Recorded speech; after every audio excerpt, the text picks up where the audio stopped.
That's great. Can you guys hear me now? Can you hear me now? I was on such a roll. Let me know if you can hear me. I'm going to wait until I see it in the chat.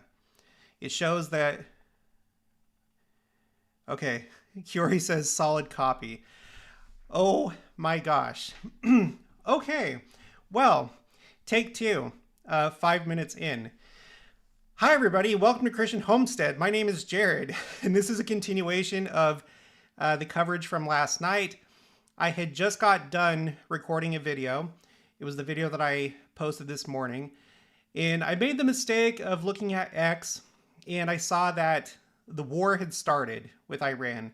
The initial reports were that Israel had conducted a preemptive strike, but it wasn't too long until news broke that it was both the United States and Israel. And we were watching these alerts come in, and they seemed different from the 12-day war. I monitored that war pretty closely. I watched the, alert websites and apps that warn you about incoming missile attacks to different places in Israel. And during the war, it seemed like what happened is you would have waves of attacks, and they would affect a large area, but you'd have an attack come in, and then it would die off for a couple hours, and then maybe another one would happen. But what happened last night is it was just like continual alerts. And there weren't very many answers. But today, it looks like I have some answers because I was wondering, is this how it was during the 12-day war, or is this something else? Are they just like really unleashing everything that they have? So I'm sure that, if you're watching this, you've probably already checked on some of this yourself. But I'm going to try and get you up to speed in case you've missed all of this. So yeah, I was up late last night. I didn't end up going to sleep until after 3 a.m. And then my body wouldn't let me sleep past 11 a.m. because of my body clock and circadian rhythm. But that's okay. So there's more news today. There's been a lot of developments. And before I get into it, I just want to point out that things are unpredictable. This has been something, from my perspective, that's been going on my entire life. With Iran, it's been going on ever since the revolution in the 70s. But growing up, I remember that the two big bad guys in the Middle East were always Iraq and Iran. Iraq was Saddam Hussein, and that was taken care of with the 2003 Iraq War. And then the one that remained was Iran.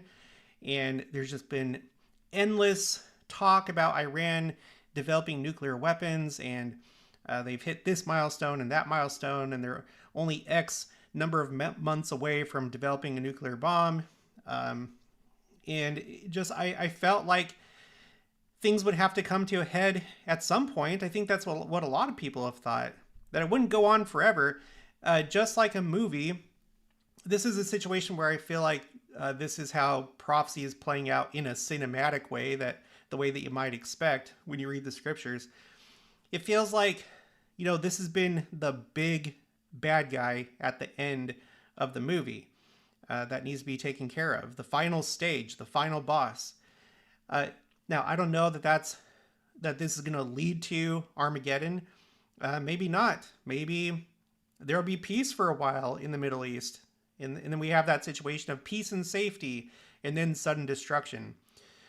I don't know. I did put out a poll, and the question was, what will happen? Option 1, regime stays in power, war ends. Number 2, regime is toppled, and the war ends. And then option number 3 is Armageddon. It doesn't matter either way. This conflict leads to Armageddon, and Christ becomes king of the world, including Iran. As of right now, there are 39 votes. 13% say that the regime will stay. 40% keeps going back and forth, say that the regime will be toppled, but the war will end. And then 47% currently say that this is going to lead to Armageddon in Christ becoming king. I also wanted to share a quick thought.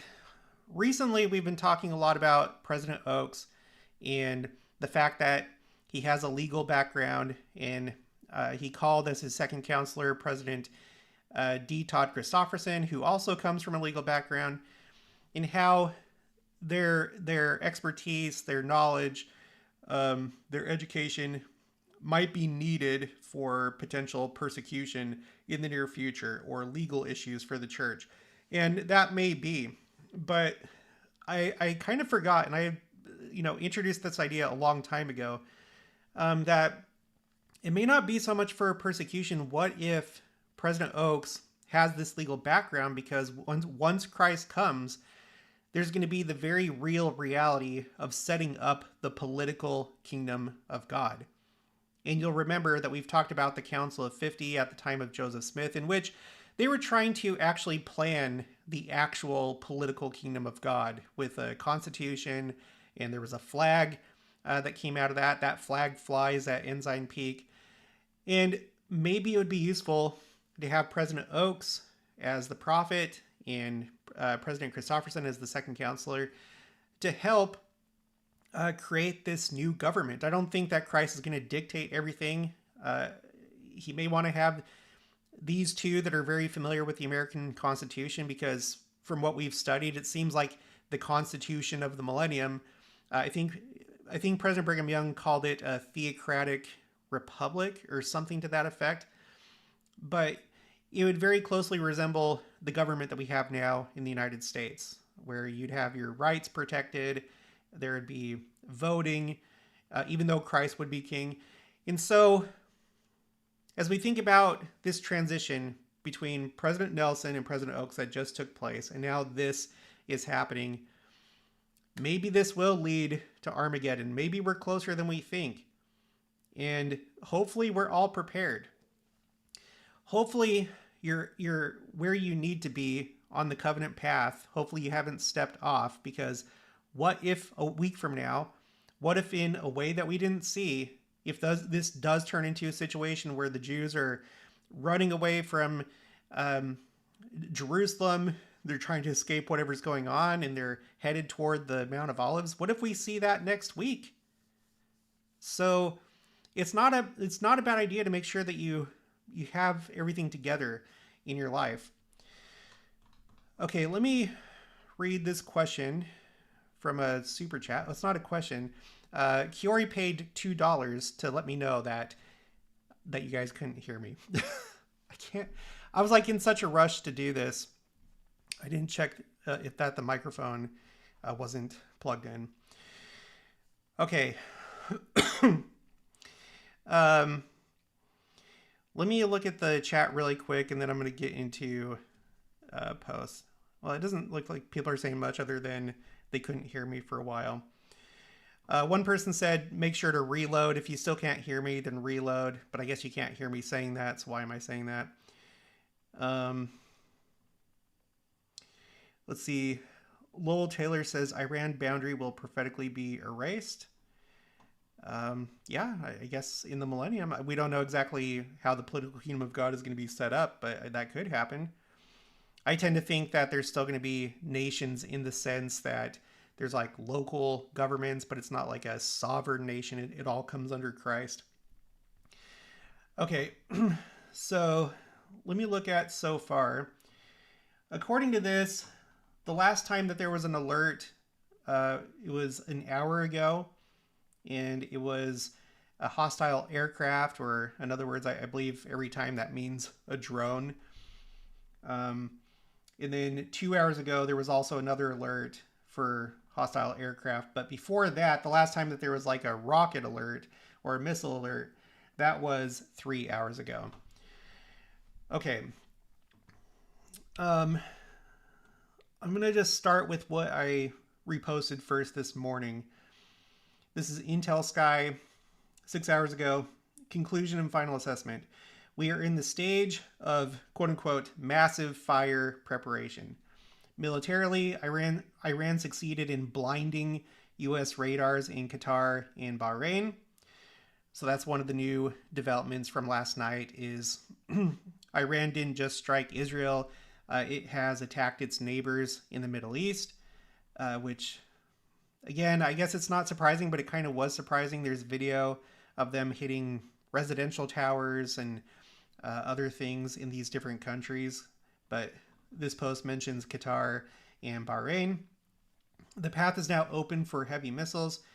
Geographically, the target bank included every nation hosting a U.S. base: Qatar, Kuwait, Bahrain. And actually, later on, there's another post where it talks about a few other countries.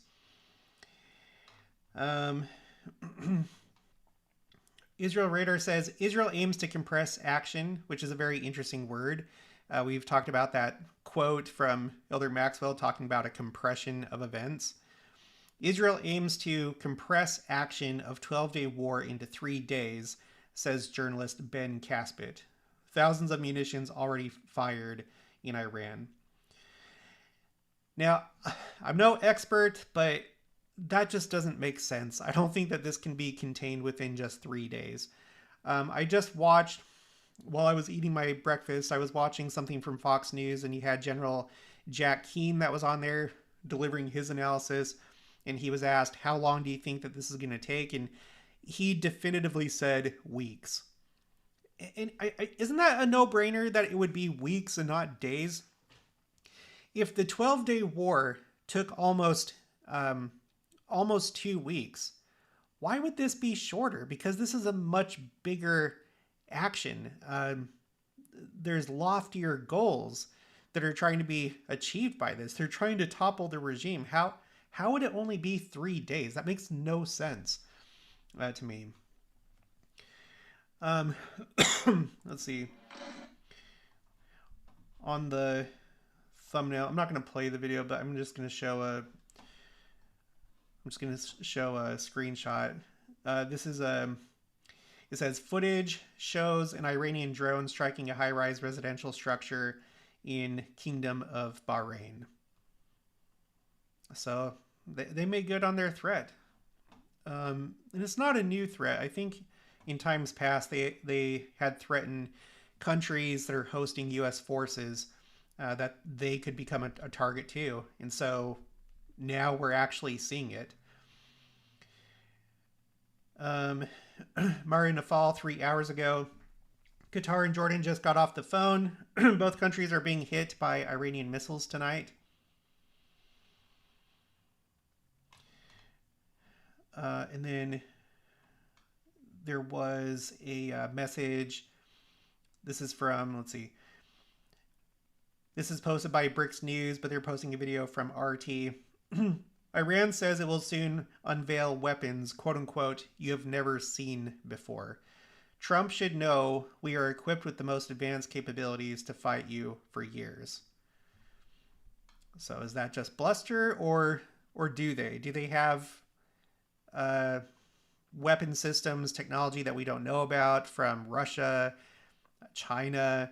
Do they have anything from North Korea? Last night, I seem to recall a post that was talking about the possibility of like a dirty bomb, like a radioactive like bomb going off in Israel, where it's not so much the kinetic energy from the weapon so much as the radiation that it produces. GMI posted 3 hours ago, U.S. naval support activity, Bahrain is under repeated attack via Iranian drones, and it has a video that's supposed to depict that.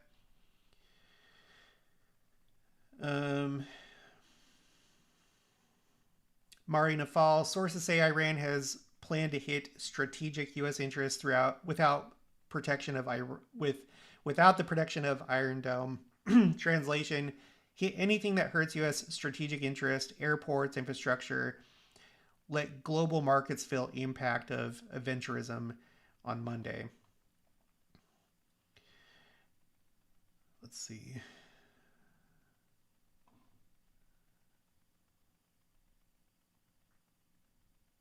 Let's skip that one.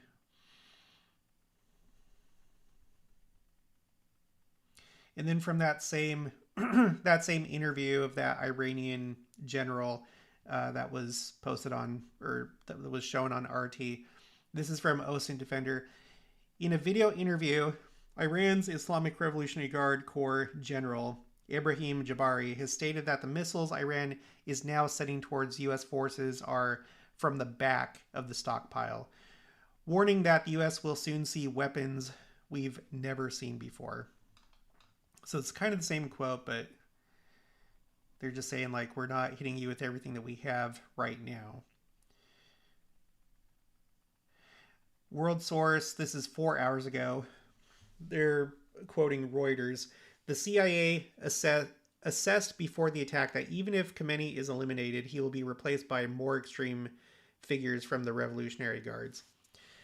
I have some posts I'm about to cover that talk about the fact that it seems like Khamenei has been taken out.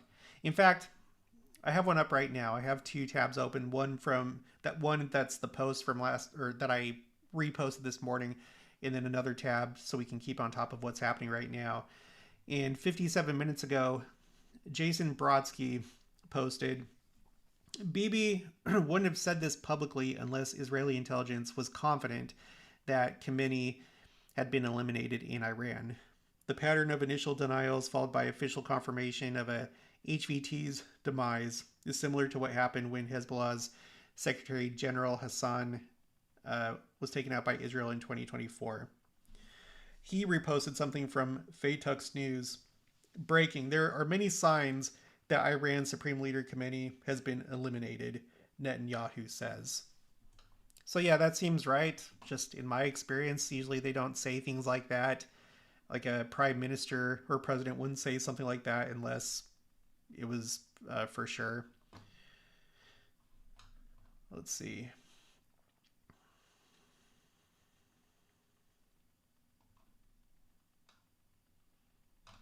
Let's skip that. I'm going to put this on the screen. This is from Ariel Oserin. Since this morning, Iran has attacked 7 countries in the region: Israel, Jordan, Saudi Arabia, the United Arab Emirates, Qatar, Bahrain, Kuwait. Israeli and U.S. strikes targeted Iranian military targets in Iran and Iraq.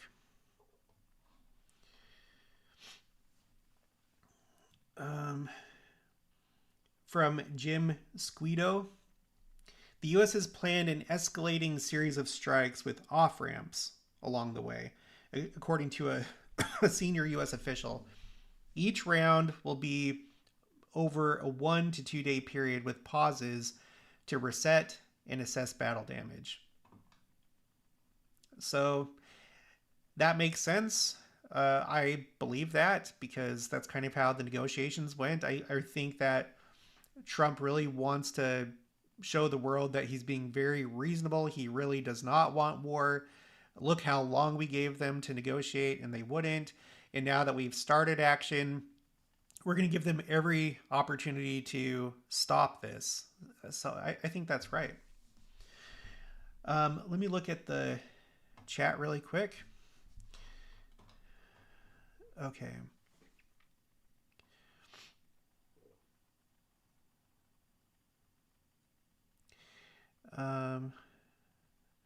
Stacy Mayer, note, India has begun to repel Russian tankers headed to China.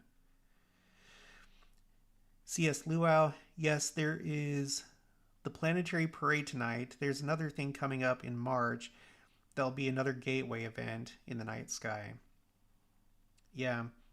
We have that eclipse that's coming up. I think it's the one in March that's going to be the longest lunar eclipse, no. Let me see. Longest eclipse of the century. That's a solar eclipse. The longest total solar eclipse in the 21st century will occur August 2nd, 2027. I think that's what I was thinking of. Never mind. But there is an upcoming lunar eclipse. A total lunar eclipse, also known as a blood moon, will occur in the early morning of March 3rd, 2026. And it will be visible in North America. North America, Australia, New Zealand, and Eastern Asia.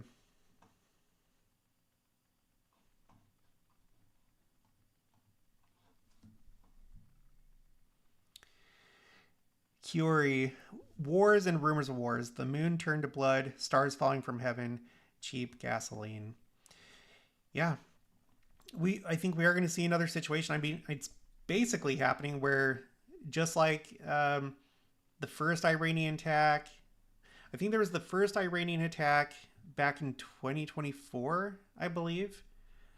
It was the first ever direct attack from Iran on Israel, where they sent ballistic missiles, and then there was, I can't remember if the second one resulted in the 12-day war, but I think it was during the second one. The videos that came from that, it made it really look like stars were falling from heaven, and for all we know, maybe that's the fulfillment of that prophecy, if there is a single fulfillment. And I'm sure that we're going to see more of that with this war, maybe even more. Okay, super chat, the God Pill, $5. Thank you. And by the way, thank you, Kiori, for your super chat. So, will you please make a video about 3/3 or 3/3 or blood moon initiating a 33-day countdown to a single day that defies all probability? Easter, first fruits, comet. Will you please make a video about... Oh, that must be March 3rd. Sorry. March 3rd blood moon initiating a 33-day countdown to a single day that defies all... I can look into that. I can't make any promises, but I'm aware of that comet. I know that my friend Jen with Christian Fire Poppy, she was the first one to make a video about that, and we've discussed that. I'll probably make my own, and yeah, I'll take a look at that. Thank you for the super chat.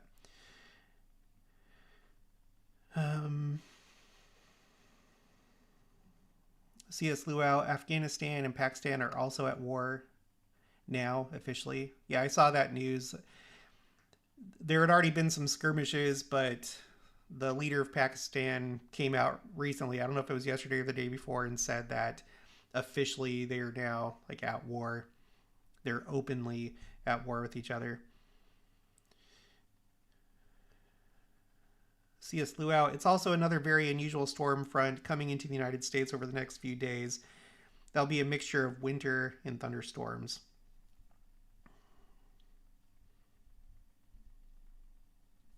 Okay, let me get back to these posts that I want to share. Barak Ravid posted 4 hours ago. This is an IDF official who said 3 sites where gatherings of the Iranian regime were taking place were struck simultaneously, and several senior figures essential to the management of the campaign and the regime's governance were eliminated.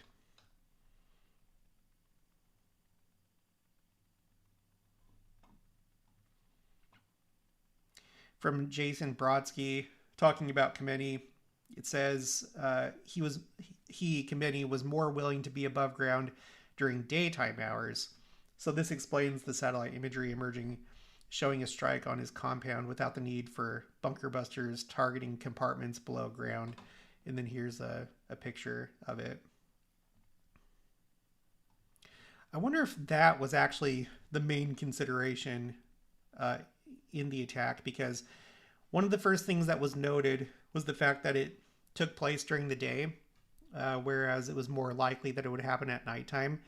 And it was explained that the daytime was chosen due to the element of surprise, but I wonder if specifically that was what they were after, like a daytime meeting above ground.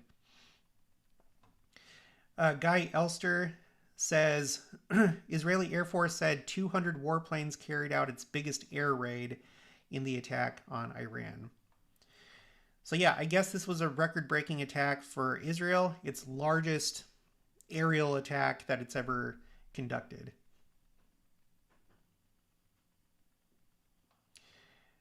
There are reports that the Houthis are planning to attack ships that pass through the Strait of Hormuz. So that's like one of the big questions I have is, are these other groups going to start joining in? And I think that they are. Here's this indication from the Houthis that they're going to attack ships, but I think it's going to be more than just that. Just like how I felt certain that these strikes were going to take place, I didn't really think that they would come to any sort of agreement and avoid a conflict. I felt like it was all but certain. And I feel that same way about Hezbollah joining the war, as well as these other groups. Let me know what you think. And then other news items that are coming out of this is the fact that this was the first time that the United States used one-way attack drones in combat. It seems like that's something that's become increasingly more important in modern warfare, is the use of drones. We've seen a lot of those with the Ukraine war, for example. We've also seen it used in these conflicts between Iran and Israel. Iran has sent drones toward Israel before.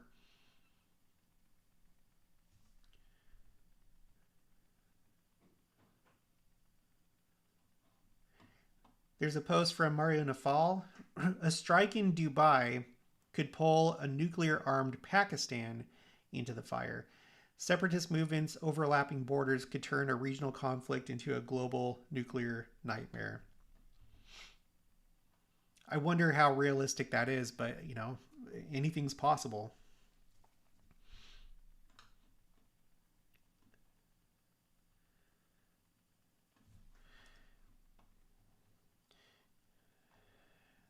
There's a pretty dramatic video. I'm just going to show a screenshot that was posted. This is Visegrad. An intercepted Iranian ballistic missile just fell down on a street in Doha, Qatar, and exploded.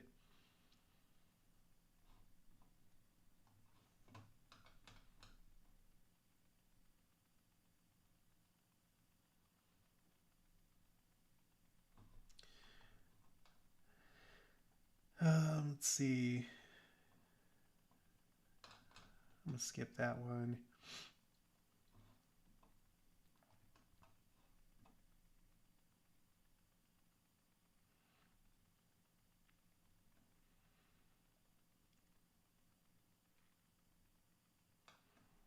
Oh yeah, there's this. Guy Elster.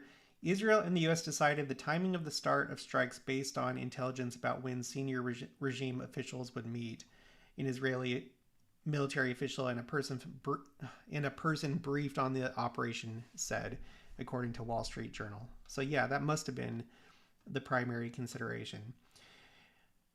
The UK has launched planes to conduct defensive operations.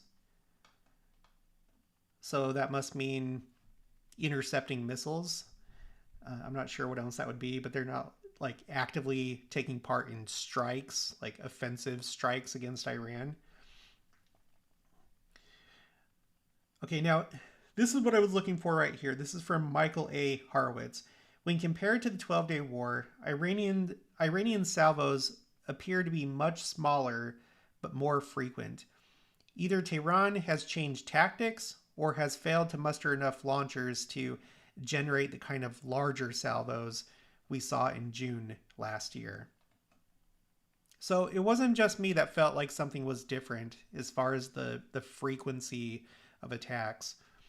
Because once it started happening last night, it was just more or less continuous. I was like ready to end the live stream, but attacks or alerts kept coming in, and I was like, okay, well, I'm just going to wait until these stop. And if the point comes where we go more than a minute without alerts, then I'm going to sign off.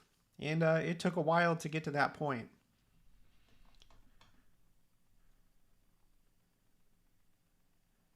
Now, I think this is interesting.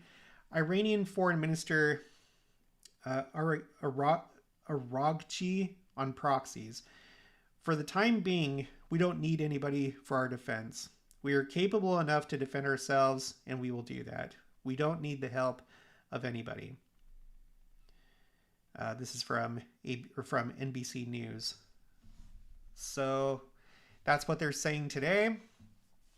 I guess we'll see what happens as time goes on. Do you guys think that Hezbollah and the Houthis and the various militias, do you think that they're going to get involved in this? September Menzia says, I love the haircut, by the way. Oh, thank you. It hasn't been cut for at least like a couple weeks, but thank you. I appreciate it. Greg Brown, I downloaded the Tzofar app from the other day. I was awoken at 2 a.m. with my phone blowing up with notifications. I had to figure how to silence it so I could go back to sleep. Yeah, I guess that's the only thing.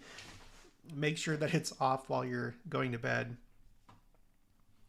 Curie says, end times. Talkativitat 11 says, blood moon on March 3rd, 6 planetary alignment tonight. See 2026 1A maps, asteroid, brighter than the moon, Easter. Yeah. Is it an asteroid or is it a comet? My understanding is that it was a comet, in that it's part of a... I didn't know that there were different classes of comets, but I read an article that said that there's different classes of comets, and this particular class is known for being very bright, and that's how they know it's going, or how they can predict that it's going to be bright.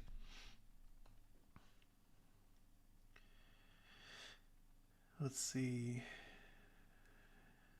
Kevin Pearson, Ayatollah is gone. Is Persia finally free?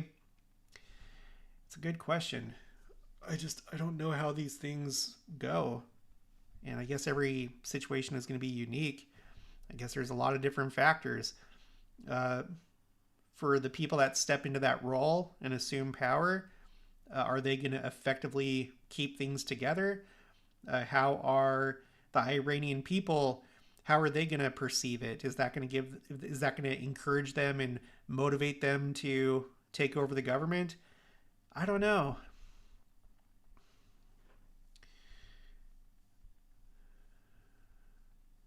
Karen H says, so much conflict. Stacy Mayer, oh, they're going to get hot. Let's look at the poll really quick.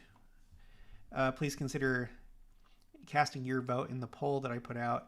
The question is, what will happen? First option is regime stays in power, war ends. Currently, 11% have voted for that. Option 2, regime is toppled, war ends.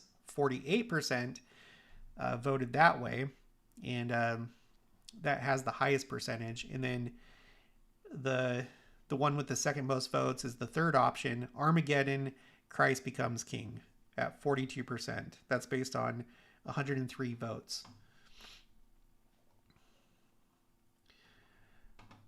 All right. Before I get back to... Sorry, just one second.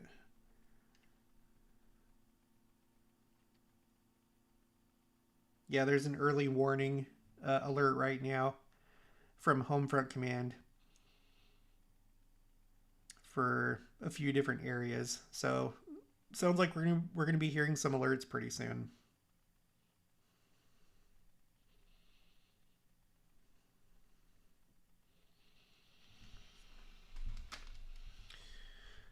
Um, 28 minutes ago, from Mario Nafal, Iranian state media says Khamenei is leading the war himself. So if that's what they just recently said, then they're making it seem like he is alive. Maybe he is alive, I don't know. Israel says his body was found in the rubble. One of these is a lie. Iranian state media has been saying he's alive, fine, and in control since the first bomb fell this morning. Every statement more confident than the last. Meanwhile, his speech was canceled. His family members are confirmed dead. Netanyahu said there are, quote-unquote, many signs he's no longer alive.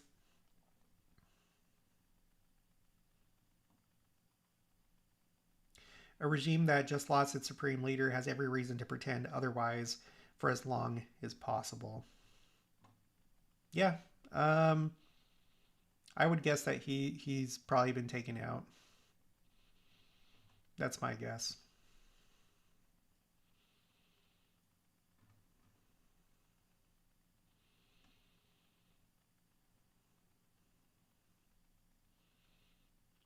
Senior defense officials tell Fox News that the United States agrees with the Israeli assessment that Iran Supreme Leader Ayatollah Ali Khamenei is dead, along with 5 to 10 other top leaders in the Iranian government.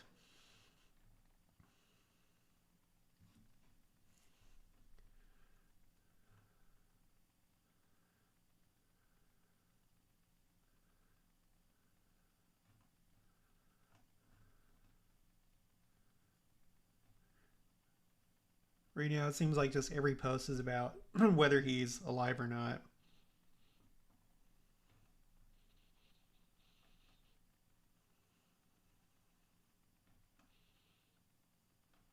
So we'll go back to the posts that I reposted. Okay, former IDF spokesperson just laid out every card Iran has left to play. War of attrition, strike Gulf city centers, mine the Strait of Hormuz. That's it. That's the list. And then he added one more option. Pray for the US president to change his mind.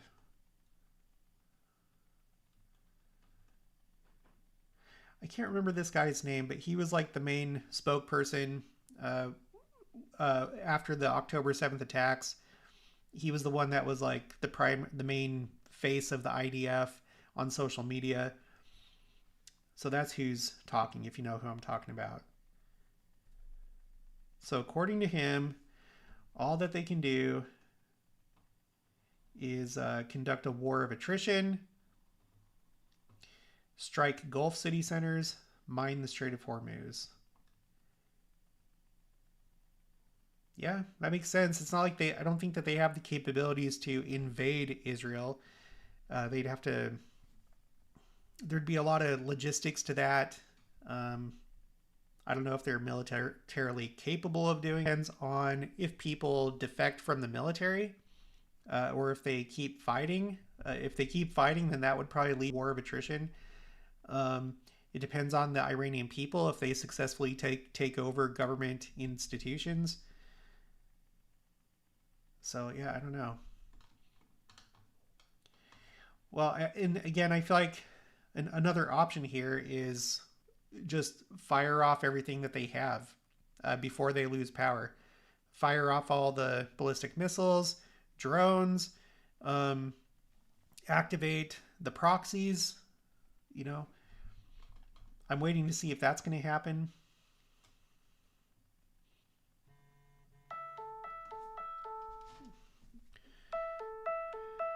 Here's an alert.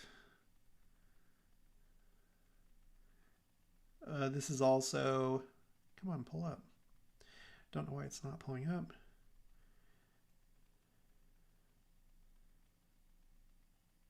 I'm not seeing anything new in the app. Oh wait, here we go. It just updated. It's just more early warning.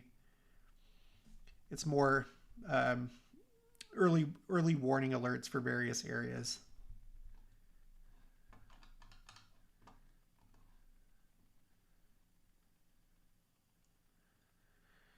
Unless I'm doing something wrong, it doesn't show it on the website, but it does it for the app.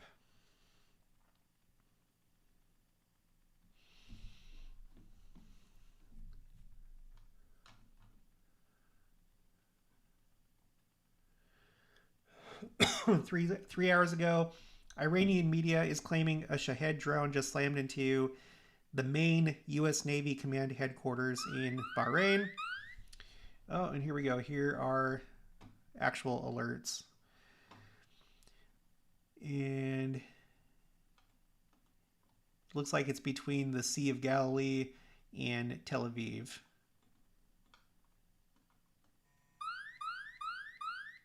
Here comes some more.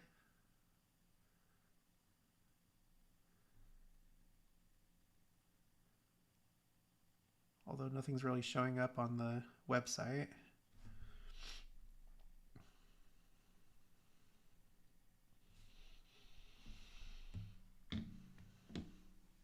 So my question here is, so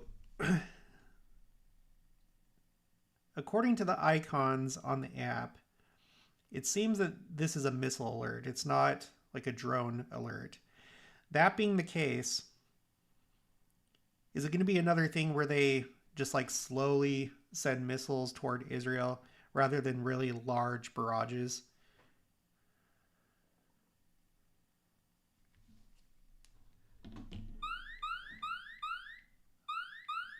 There's a bunch of alerts for the Tel Aviv area. So I don't know if this is what they're going to do. If they have a strategy of like sending smaller groups of missiles, then these alerts might be coming in for a little while.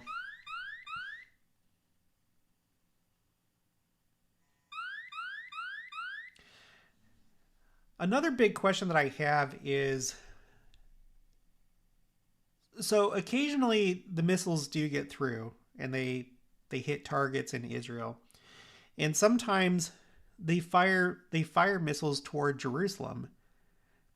So I wonder how likely it is that they might accidentally hit um, some of their sacred sites, like on the Temple Mount. Like, what would happen if they accidentally hit the Temple Mount and uh, uh, damage or destroy like the Dome of the Rock or Al Aqsa Mosque? Like, what would happen then? How would the Muslim world react to that? That would probably be pretty upsetting for many.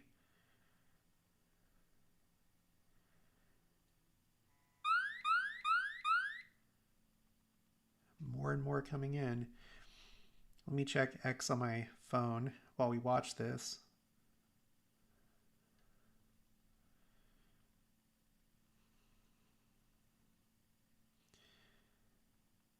According to Channel 12 News, Israeli Air Force eliminated 30 high-ranking Iranians within 30 seconds in the opening shot of the operation. Which makes sense because we just read earlier that it seems like they struck when they did during the daytime because they were having meetings. And so you would have had, leadership all together. And so you'd hit many birds with one stone. There's some north of Jerusalem.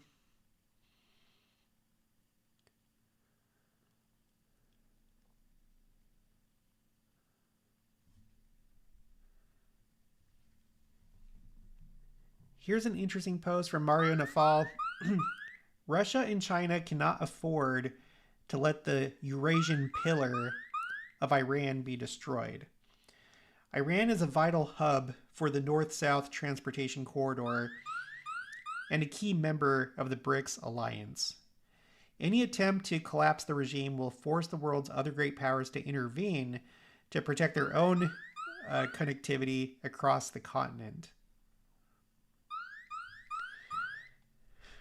So that's another big question that I have is, if you look at this as a chess game and you have the different pieces, if like the United States is the king of one side, if Russia and China are the king and the queen of the other side, but you still have other valuable pieces like rooks and knights and bishops,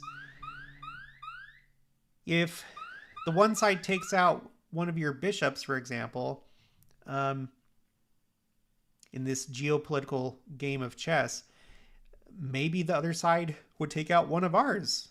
Like, it's like, if you take out Iran, then we're going to have to take out Israel and settle the score. And I don't know how likely that is or possible, but maybe something like that would happen. And maybe it wouldn't be an invasion. Maybe it'd be something similar like airstrikes or maybe ballistic missiles or something like that. Just a settling of the score. We know that Russia has been really upset about Ukraine. That's why the war broke out, because Ukraine wanted to lean more toward the West, and I think was flirting with the idea of trying to join NATO. Russia felt that NATO was getting too close to its borders, and it went to war over it.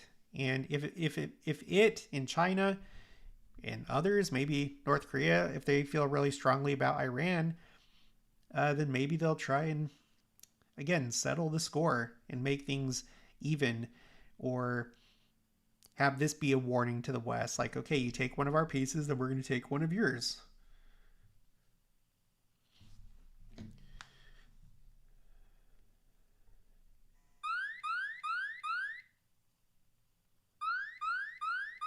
I'm going to repost that. Jennifer Griffin, 20 minutes ago, the U.S. military carried out nearly 900 U.S. strikes in the first 12 hours of this operation. U.S. defense official tells me. The strikes came from land, air, and sea, and included drones. Strikes came from land? Would that, like, in the form of, like, what? Like, surface to surface missile launchers? What does that mean? All the while defending against hundreds of incoming Iranian ballistic missiles. Iran has fired about 300 missiles today. They have 2,000 long-range missiles and 2,000 shorter-range missiles.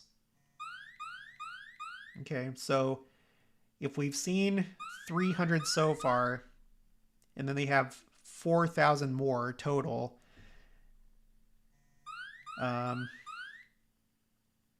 then I don't know, maybe this will go on for a while. Unless the US and Israel are able to successfully destroy those stockpiles and destroy the launchers. Continuing with the post, they had built back up their arsenal since last summer. Like, all the way? They were able to build it back up all the way? In Bahrain, at the 5th Fleet headquarters, the Iranians hit an empty warehouse and a radar installation. The dome seen in the video from the strike. There are multiple redundancies, and nothing that has happened has affected the mission, according to this official. Let's see, I'm gonna have to turn this down a little bit.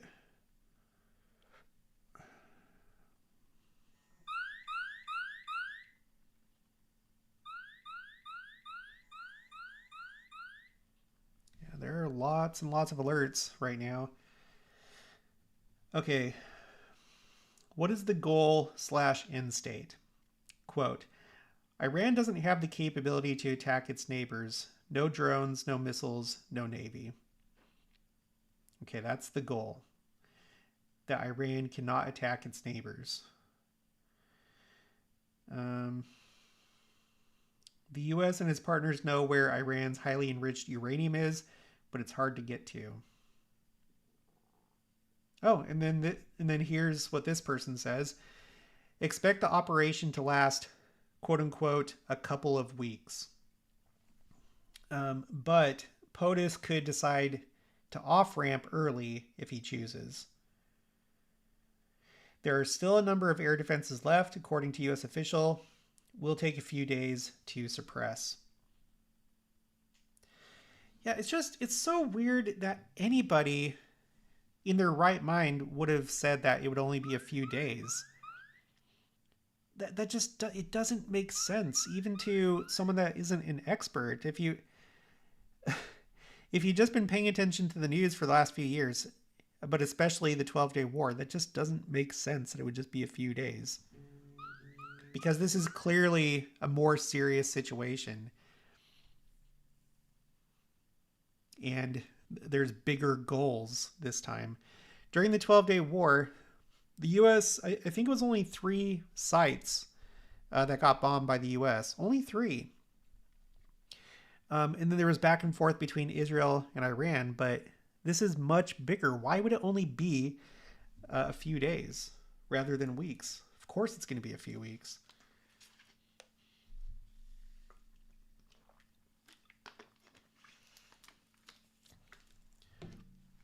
I don't know how likely it is that this turns into a regional war, because that's something that's been discussed a number of times, is the threat of a regional war. So if that happens, I don't think it's just going to be a few weeks. That would be a major escalation.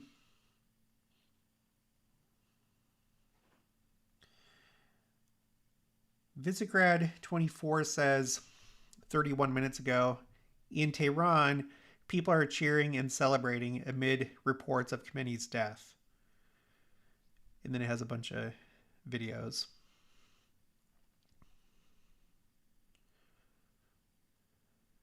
And then there's people celebrating in Tel Aviv.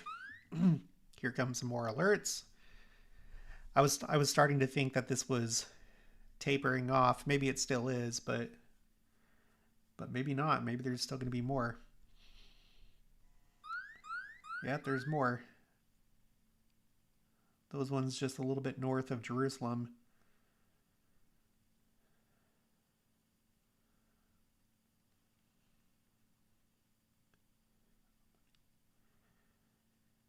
UK report says that Ahmadinejad, oh my gosh, I can't pronounce these names.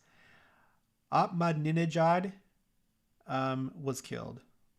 He used to be the prime minister of Iran. I wonder if that's true.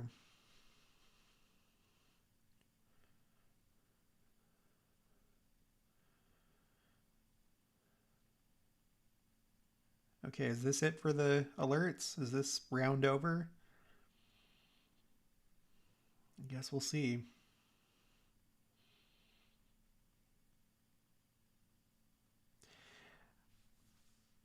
I think that if the Iranian people believe that Khamenei was taken out, that would be really big for morale and for motivating them to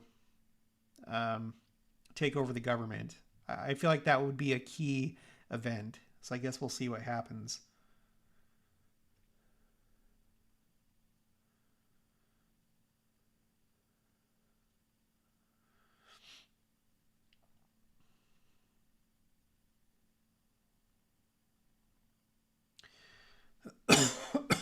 Excuse me.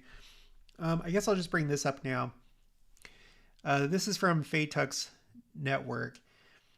After missile strikes on Iran and retaliatory actions in the region, the U.S. Secret Service has stepped up protection for President Trump, Vice President Vance, and other senior cabinet members, citing heightened security concerns. And it's not only that. I'm going to have to find the other post, but I think it was the FBI that was talking about the potential for sleeper cells being activated in the United States. And there's some more. And carrying out attacks here on U.S. soil. I'm going to have to find that post, but I would encourage you to be careful where you go if you're here in the United States. Just be very alert. I myself, I'm probably not going to go to any large gatherings. Not that I have anything planned, but if I did, I probably wouldn't go.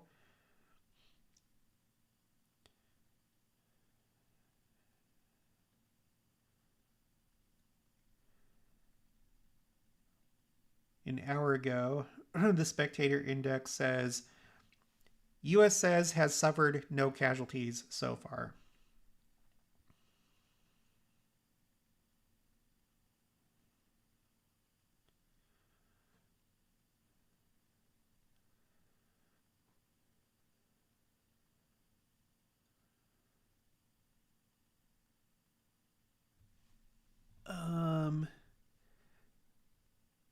Barack Ravid says Trump told me, quote, I can go long and take over the whole thing or end it in 2 or 3 days. and tell the Iranians, see you again in a few years if you start rebuilding your nuclear and missile programs.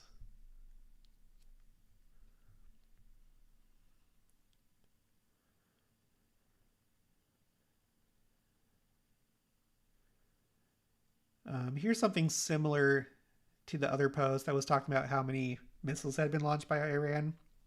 This is from Emmanuel Fabian. Since this morning, Iran has launched around 150 ballistic missiles at Israel, according to military assessments. Iran's salvos today have mostly consisted of a small number of missiles. Air defense systems intercepted several of the projectiles, while others struck open areas. There were also reports of missile and interceptor fragments landing across the country. In addition, dozens of attack drones were launched from Iran, with the IDF reporting that it has intercepted more than a dozen of them.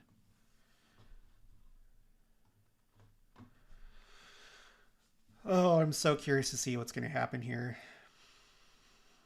Even, just putting the Second Coming aside,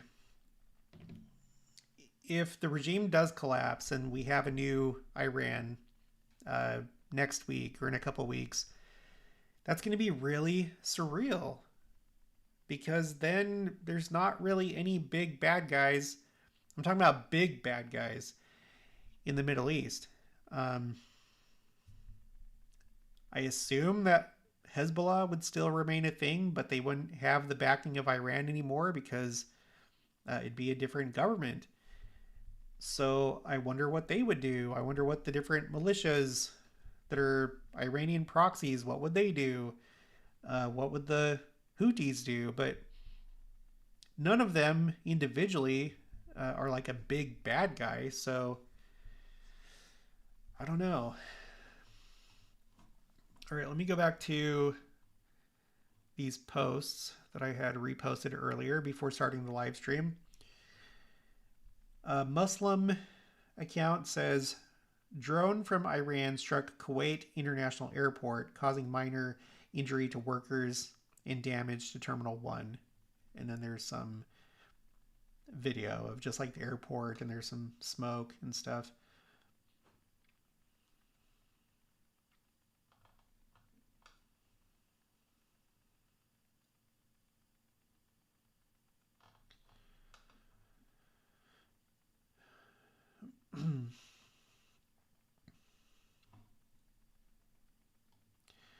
Mario Nafal.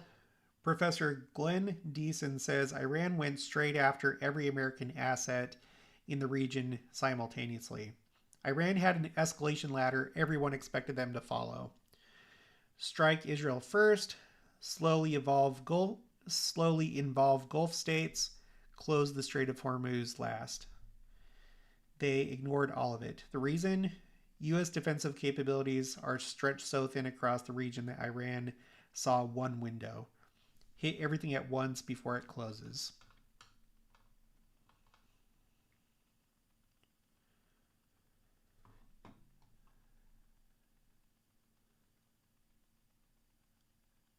Here's a list of the American bases that were attacked.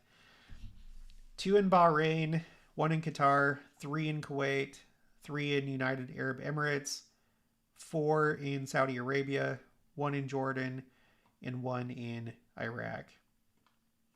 All right, let's take a break and let me go to the chat.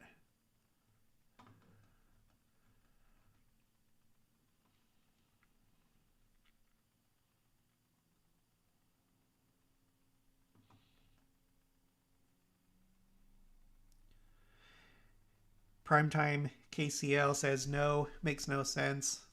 I assume that you're talking about the idea that the conflict would only be a few days.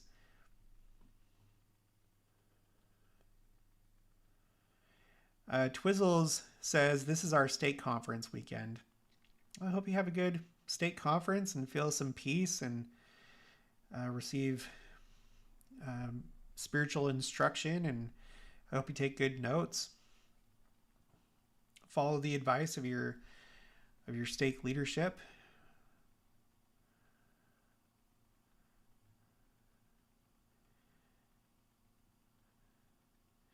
Primetime KCL, yes, correct. Conflict would definitely take longer than a few days. Yeah, I feel like it's just common sense, isn't it? It's just common sense. Okay. Um,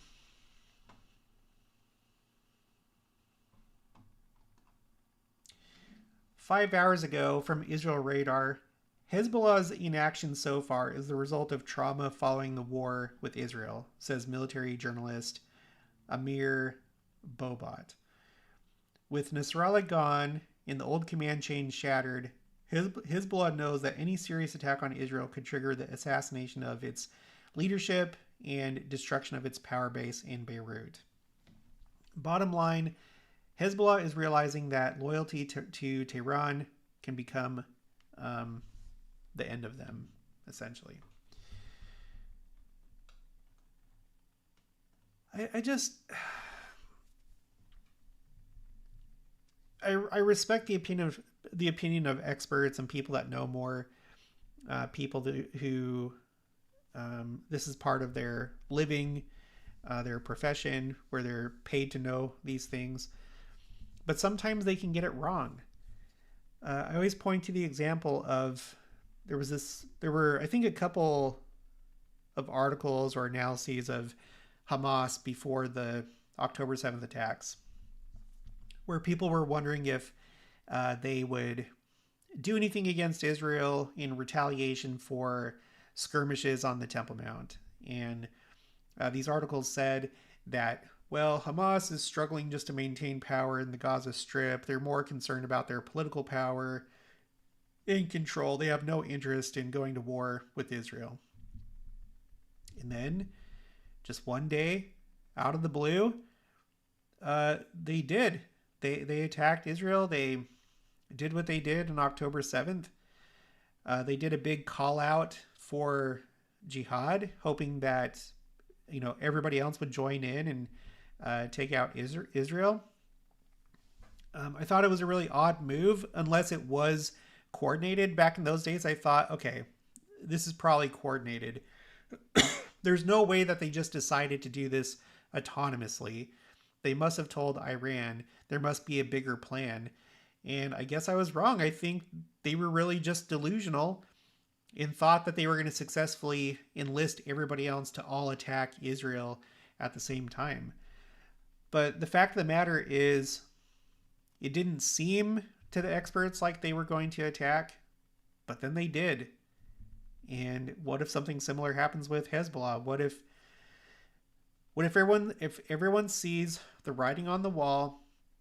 Iran, Hezbollah, Houthis, militias, Palestinians in Israel, and they rally around just one moment, and they finalize those plans that Hamas initially tried to introduce, of everyone gathering together and destroying Israel. All I'm saying is that we don't know what we don't know, and things could happen. I'm very curious about what Hezbollah is going to do, because I know that they still have a lot of rockets.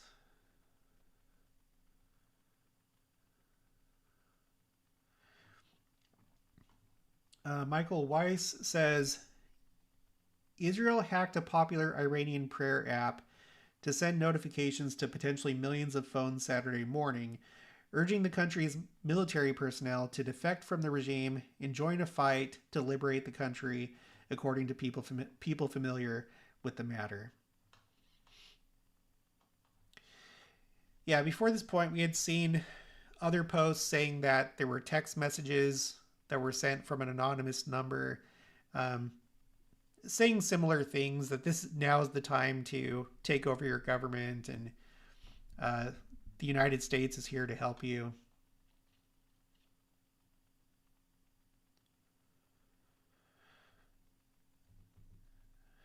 This is from Sprinter Press, but they have a video where this comes from.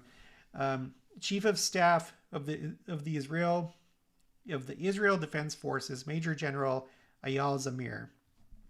Quote, "We are starting a completely different kind of operation on a completely different level.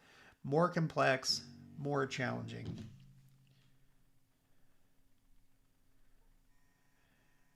I think there's some more early warning alerts.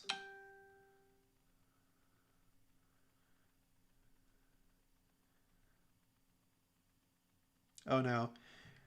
Homefront command, leaving the protected space. You can exit, but stay close to, if you're in these areas, stay close to your bomb shelters, is essentially what it's saying.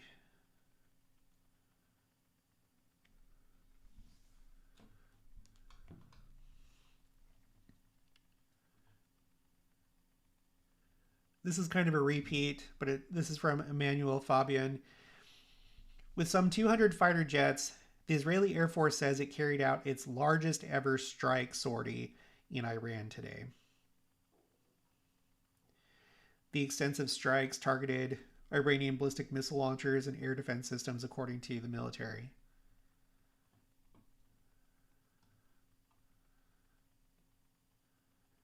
Quote, "This is the largest strike sortie in the history of the Israeli Air Force, executed after close planning with high quality intelligence, synchronizing hundreds of aircraft simultaneously," the military says in a statement.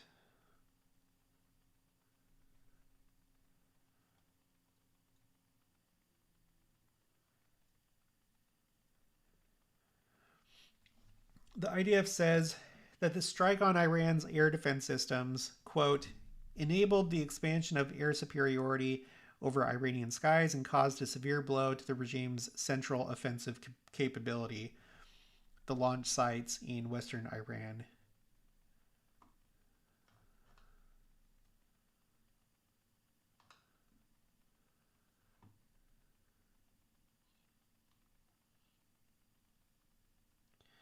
Holly Holly Dagris says, important to note that in the event that the Supreme Leader dies, Article 111 of the Constitution stipulates a 3-person council: President, Judiciary Chief, and a cleric from the Guardian Council will temporarily assume all his duties. We had read earlier that the CIA had assessed that if Khamenei was taken out, that he would likely be replaced by someone that's even more, what was the word that they used? Basically, even more radical than him. So maybe they're talking about these 3 people that would fill that void, because they know who it would be.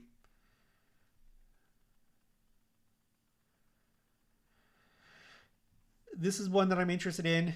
Israel radar.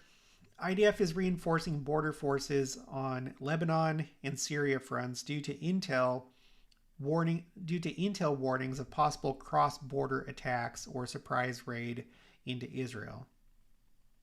So that interests me, because if this is how Armageddon takes place, that there is some kind of cross-border incursion, invasion, maybe this is how it's going to play out. Maybe it's not going to be a massive army, something that looks like a scene from Lord of the Rings, where you have, troops as far as the eye can see.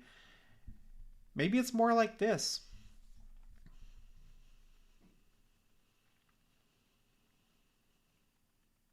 Potential attackers include Iraqi militias, Hezbollah's Radwan force, and ISIS-linked Sunni jihadists from southern Syria.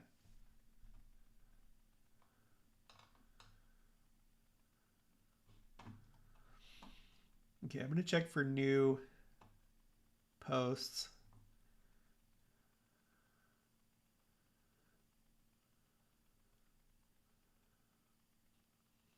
"30 minutes ago, emergency alert going out to every phone in Abu Dhabi and Dubai right now. Potential missile threat, seek immediate shelter, stay away from windows, doors, and open areas."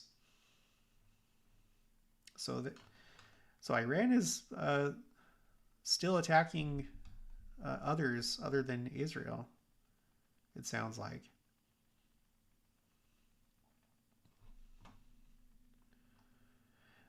Here's a video of a missile that hit Tel Aviv that actually made it to the ground right here. That's the first video that I've seen showing that since this started. We saw this kind of thing during the 12-Day War, but this is my first time seeing this since this conflict started.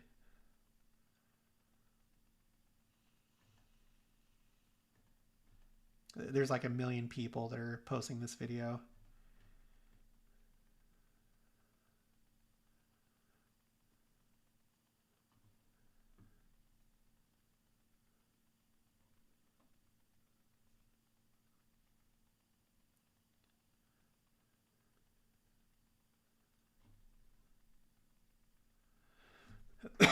There's one video that had Trey Yingst with Fox News. It seemed like it was going to show that same explosion, but it didn't show it.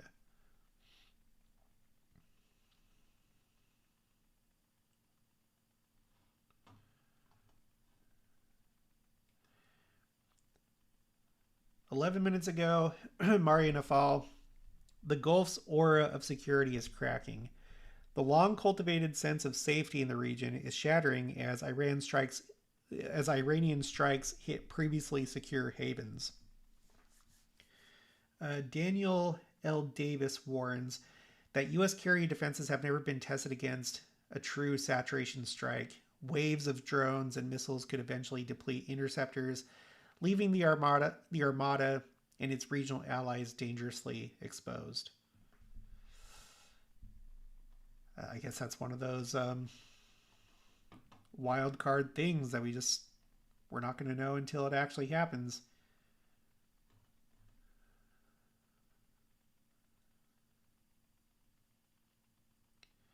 "29 minutes ago, Israel announces that the initial strike also killed the defense minister, the commander of the IRGC, the national security advisor, the head of Khamenei's military bureau, the chairman of the Organization of Defensive Innovation and Research."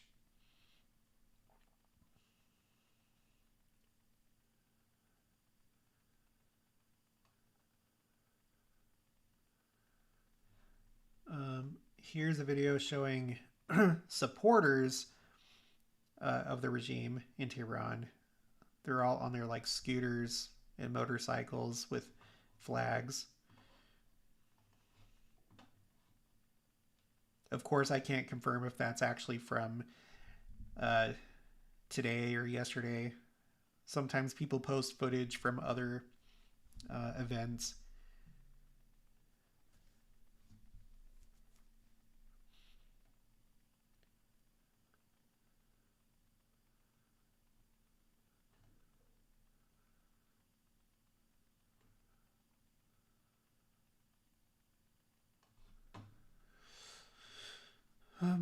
Okay. Let's go back to the chat.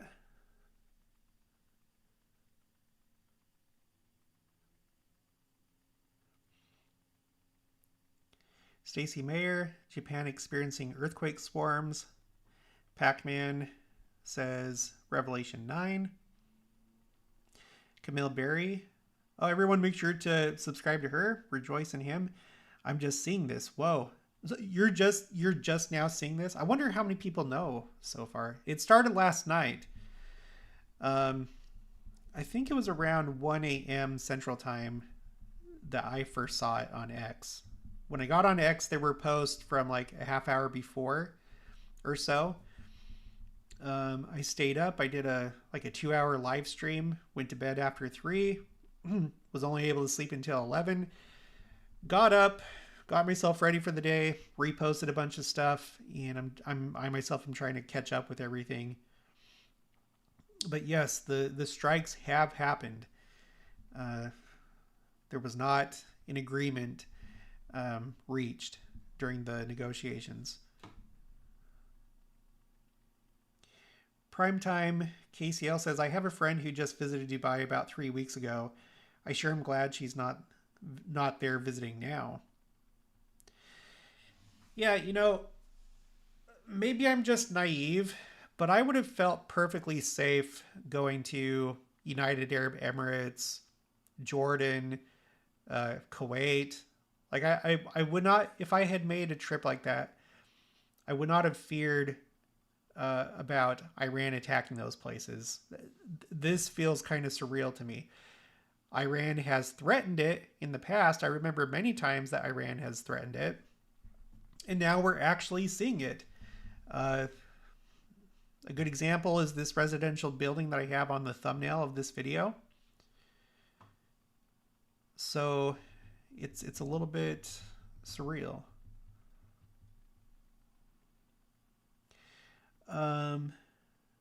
Lance Laurie Guttrell says, will it be called Armageddon in hindsight or as it is happening? Do you think?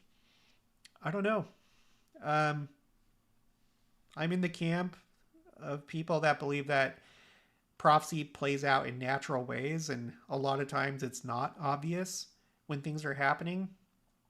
And so I wouldn't be surprised if this is Armageddon. I've made videos before talking about the fact that the entire Arab-Israeli conflict since the creation of the State of Israel, that the entire thing has been the war of Gog and Magog, made up of various wars, various operations, terrorist attacks, intifadas.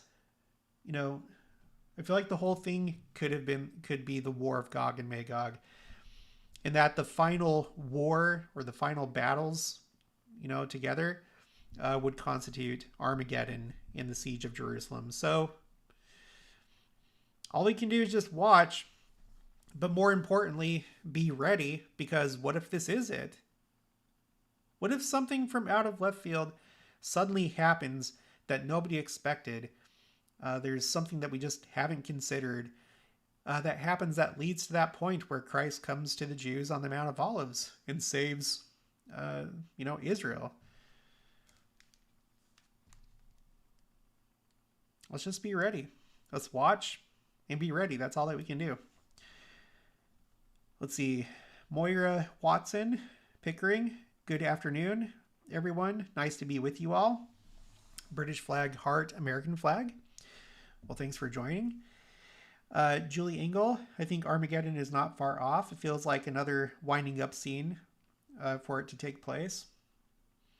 Now that the supreme leader is dead, who knows what will happen? Stay close to Christ. Yeah, so if we want to speculate a little bit, so I mean, I guess this brings us back to the poll. If the regime stays in power and the war ends, then there's always the potential for the next conflict to turn into Armageddon. Or maybe something would happen that wouldn't even involve Iran that we don't know about, that would constitute Armageddon. Number two, if the regime is toppled and the war ends, maybe there would be peace for a while, and then maybe Iran's allies would be really upset about the regime being gone, and they would maybe take revenge on Israel. Maybe they wouldn't invade, but maybe they would just like really attack Israel and try and do the same thing to us that we did to them. Or maybe this is it. Maybe this will lead to Armageddon. There's 184 votes so far with this poll. 11% think that the regime will stay in power and that the war will end. 48% think the regime will be toppled and then the war will end. And then 40% believe that this is going to lead to Armageddon and Christ becoming king. All we can do is just wait and see. I'm going to pull up some of these live blogs and see what they're reporting.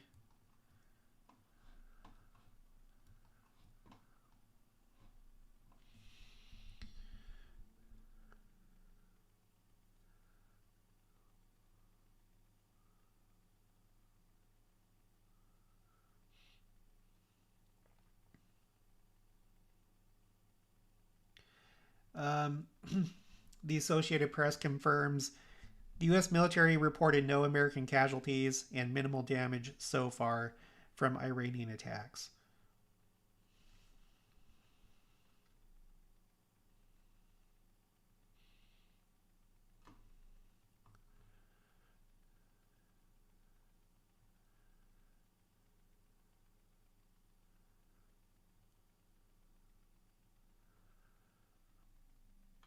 And then they reiterate that Trump believes uh, that Khamenei is dead, that the reports are correct.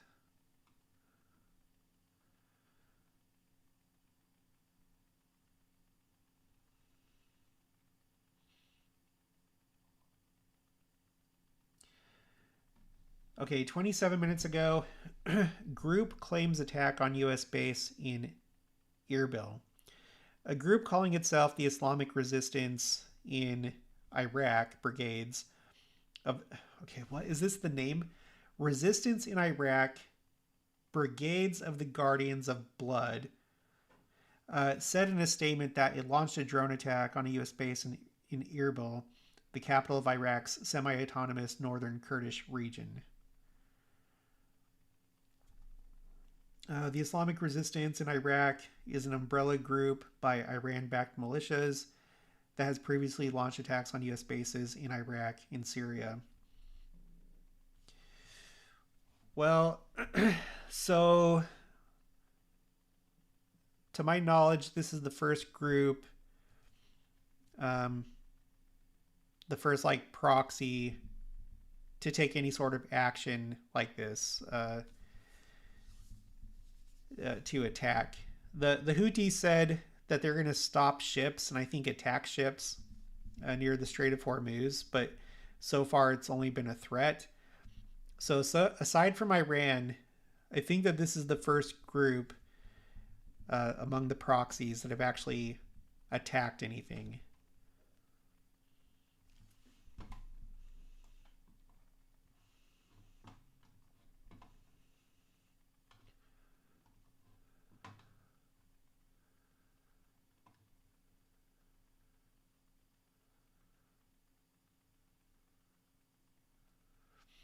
The Iranian Red Crescent said that more than 200 people have been killed and roughly 700 others have been injured following the attacks.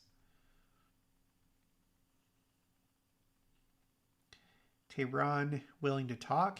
In an exclusive interview with NBC News, Iranian Foreign Minister Abbas Araghchi said Iran was interested in de-escalation and willing to talk if the U.S. and Israel halted attacks. He told Trump that regime change was, quote-unquote, mission impossible. Okay, so the question with that is, one of the first things that I read when I started this live stream was the fact that Trump wants to give Iran multiple off-ramps, like do like a day or two of attacks, and then after that allow for a pause for Iran to come to its senses. So is that what's going to happen here? I don't know.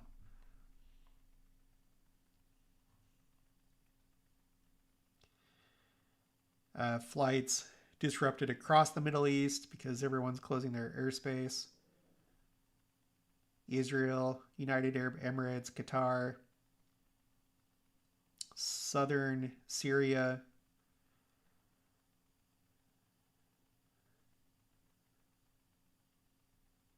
also Iran, of course, Iraq, Kuwait, and Bahrain.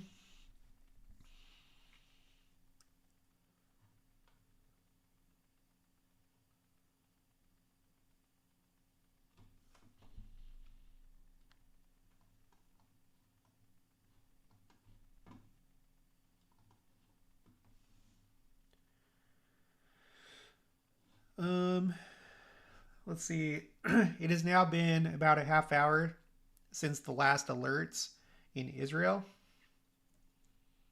So I guess they are coming in waves. But each wave is like longer in duration. I don't think that the barrages are as large. There's not as many missiles per wave. Or if there are, they're being spread out. During the 12-day war, there'd be a lot of missiles at the same time. And then, the wave would be over, and then it'd be like a few hours until the next one. This one, each wave seems extended. And based on what we've read, they're sending less missiles at the same time. Oh, And speak of the devil, it looks like there's some early... Oh no, let's see. Well, let me refresh this. Yeah, early warning. Homefront command, early warning. For several different areas.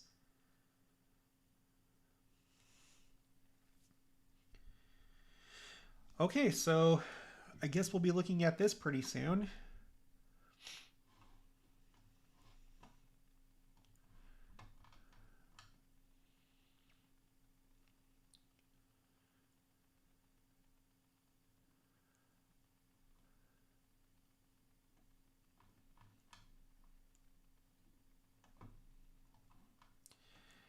Here's a screenshot of a video in Dubai. Fairmont Dubai Palm on fire. I think that's the name of the building or the hotel. Fairmont Dubai Palm on fire.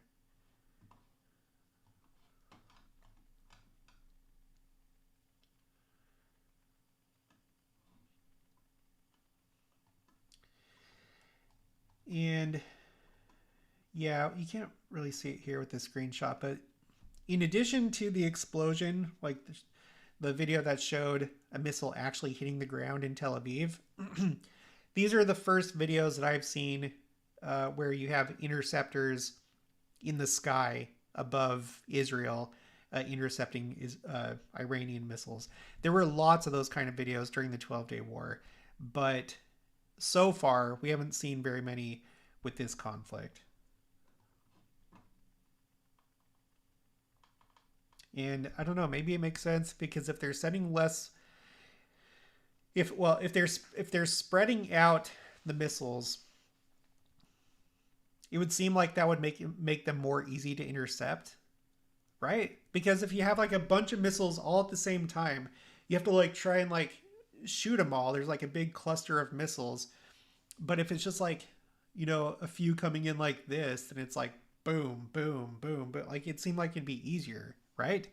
And so maybe not as many of them are making it to Israel as what happened in the 12-day war.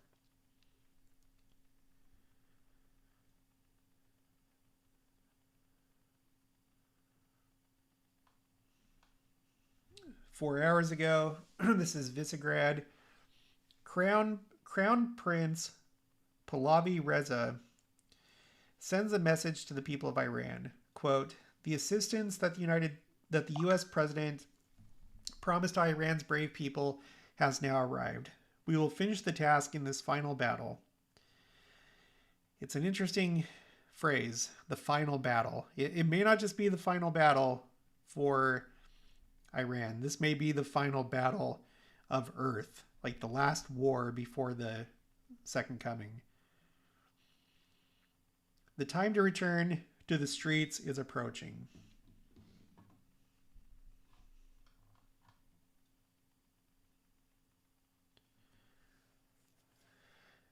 The IRGC Navy of Iran claims to have heavily damaged a U.S. military Sea Lift Command combat support ship with missiles in the Persian Gulf region. Who knows if that's true?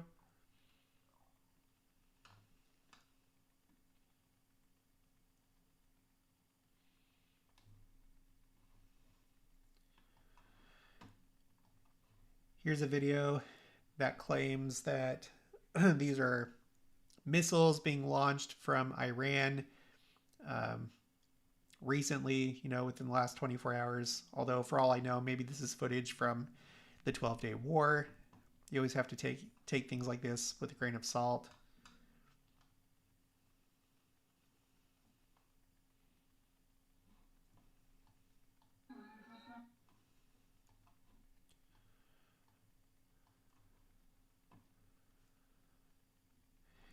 Here's one of the other videos that show interceptors above the skies of Tel Aviv. So again, we haven't seen too many of these, but there have been a couple, including this one.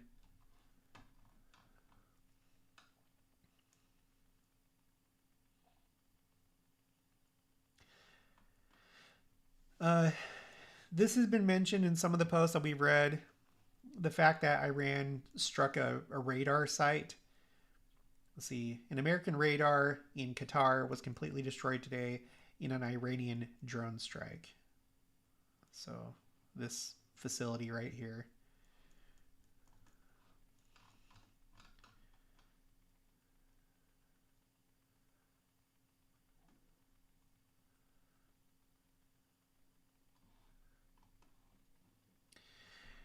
Now, this is the only place that I've heard this. This is interesting. It's from Mario Nafal. America just sent Lebanon a direct message through its ambassador. Israel will not strike Lebanon if Lebanon stays out of this war. That's a warning and a promise at the same time. Hezbollah is in Lebanon. Iran controls Hezbollah. Iran is now, this is it right here. I haven't seen anybody else say this, but Iran is telling every proxy to activate tonight. I'm really curious if that's true because I feel like that would really escalate this situation. If I was living in Israel, I'd be really concerned about every proxy activating at the same time. So I guess we'll see if that's true.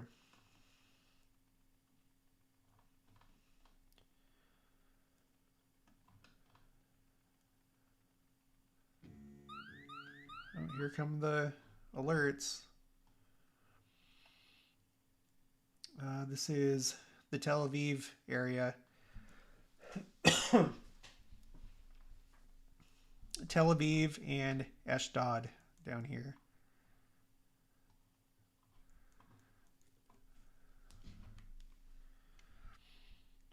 So now we'll see if this is another one that lasts for a while, which I'm guessing that it will be.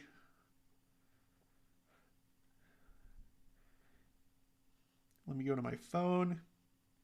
I'll check X, see if there's anything new.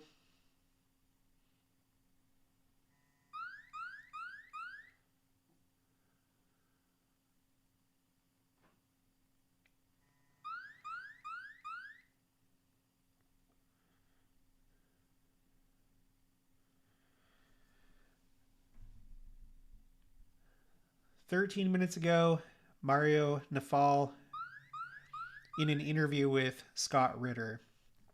Western defense shields collapse against Iranian precision. With reports of an NSA base in Bahrain being struck, Scott highlights the failure of Western missile defense systems like THAAD and the Arrow. He explains that Iran is now deploying the high precision, advanced missiles they unveiled at the end of the 12-day war, weapons specifically designed to individually defeat current defense shields. Yeah, so Iran has threatened that they have other capabilities, and maybe this is what they're referring to. I don't know if these are hypersonic missiles. Um, it seems like in recent years, I don't know if it's been like 10 years, but one of the big topics of conversation is hypersonic missiles. Um, it seems like whenever it's come up, like whenever I've been reading the news, it's usually like Russia and maybe China talking about their hypersonic missiles, which are a threat because I think they're impossible to intercept. Um, so if like one of them had like a nuclear bomb, for example, if they decided to carry out a nuclear strike against the United States, there wouldn't be a way to intercept them.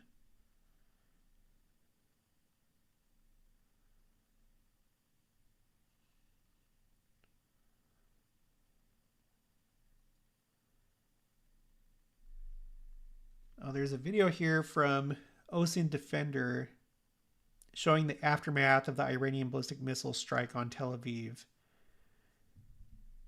It must be that one. As far as I know, there's just been like the one that actually hit the ground.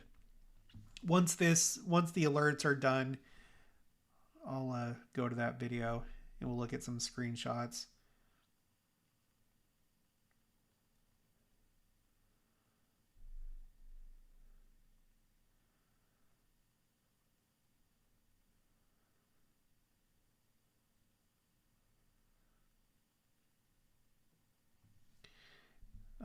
RAS alerts 30 minutes ago. Multiple loud explosions have been heard in Dubai with alert messages warning people to take shelter while sirens are sounding in Bahrain.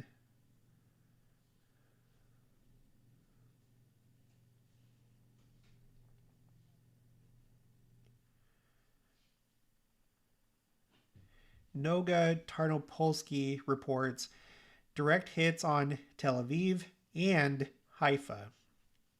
Okay, so that's the first I'm hearing of any strikes, like any successful strikes in Haifa or anywhere other than Tel Aviv. And then she says huge booms in Jerusalem.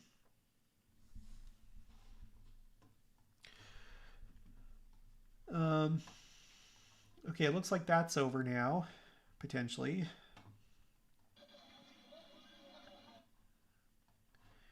Here's a screenshot from footage of the Iranian ballistic missile that hit Tel Aviv. I think there was just this one. But you have emergency responders, and it looks like there's some buildings that are damaged. There's definitely fire, but all I really see are cars on the street that are damaged. I can't really tell if like those buildings are damaged. I think they are.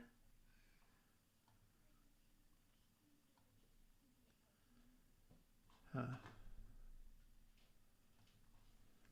Okay.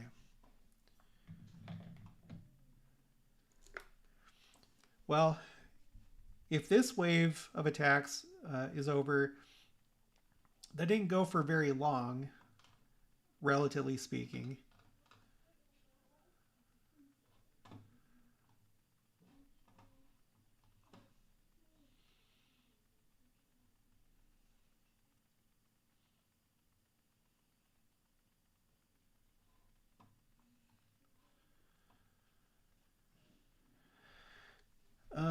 This is also Daniel Davis being interviewed by Mario Nafal. While Washington pursues militarily unattainable goals like total regime change, Iran's only objective is survival. Daniel argues that the massive underground missile cities and a population fighting for its existence, Tehran is better positioned to sustain a prolonged conflict than a U.S. administration fighting for poll numbers. Well, that doesn't sound encouraging.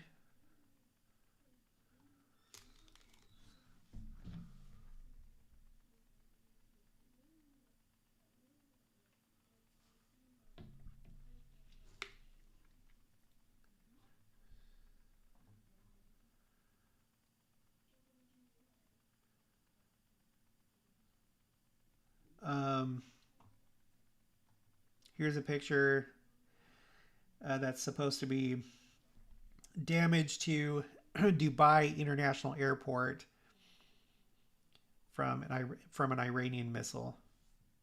So I think that's the second report of an airport being struck. So you have Dubai International Airport and also an airport in Kuwait.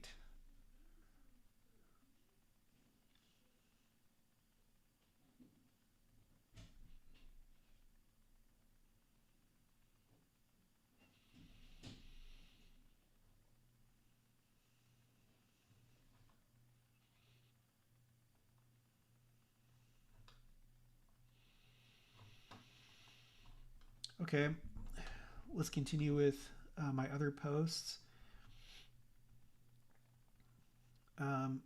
This is from War Intel. IRGC. The attacks against America and Israel will gradually escalate with greater force.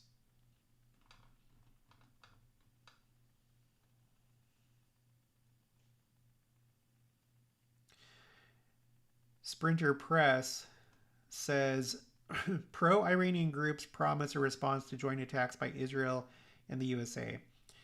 Kataib Hezbollah, which is out of Iraq, I think, or maybe Syria, Kataib Hezbollah has promised to soon launch an attack on American bases in response to aggression.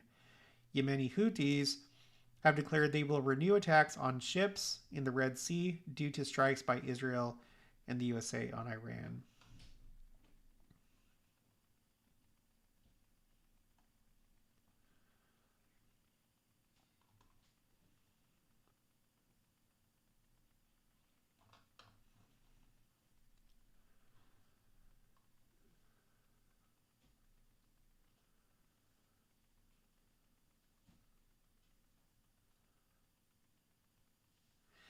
Apex reports President Javier Milei has raised Argentina's security level to high in response to developments in the Middle East, according to the Associated Press. And there's a screenshot from that article. To me, the statement notes that the measure covers all the sensitive objectives of the country, including Jewish community and critical infrastructure. The alert protocol has also been activated along the country's borders. Quote, the national government reaffirms its unwavering commitment to the defense of life, freedom, and constitutional order, and will continue to adopt all necessary measures to preserve the security of Argentines before an international scenario of high tension. So that just, I don't know, that strikes me as kind of odd. I mean, I feel like it's more plausible that there would be attacks in the United States by sleeper cells. I have some of those posts coming up. I remember hearing about that idea like well before now, like years ago, of Iranian sleeper cells here. But Argentina? I mean, maybe. Argentina has become much more friendly with the United States and has more fully adopted Western values under Milei.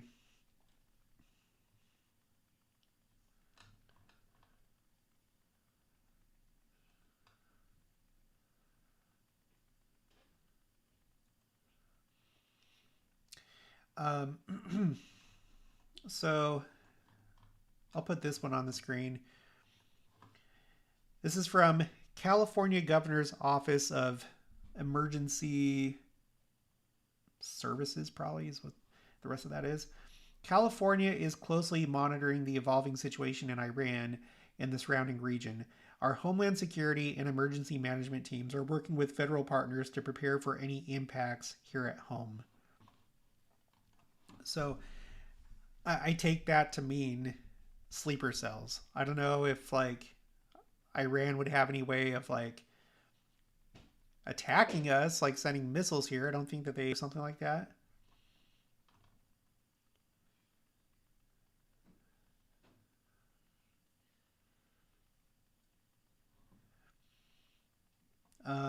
There are some remarks from Erdogan of Turkey.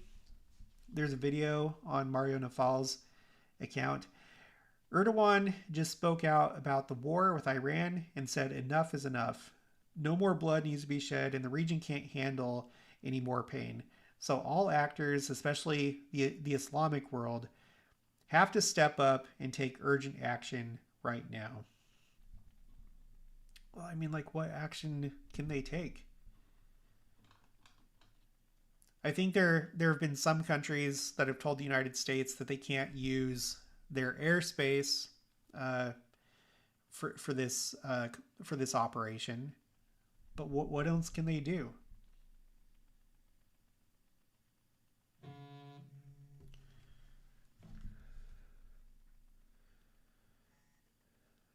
Looks like there's another. Oh, this one is just saying that it's safe to leave your protected space for certain areas, but to stay close to your bomb shelters.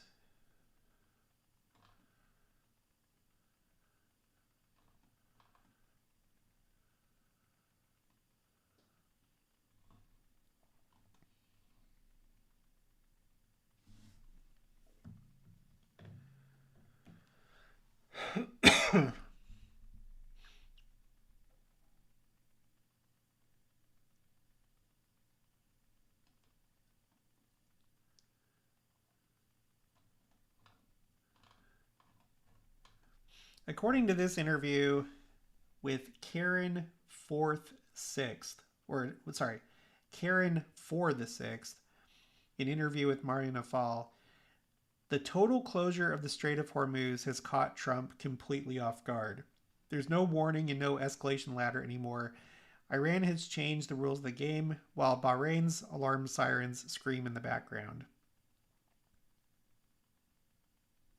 I mean, is it something that caught him off guard? Like, I mean, it seems like it's well known that that was one of the cards that it could play. Um, Completely off guard? I don't know. That doesn't seem to make sense to me.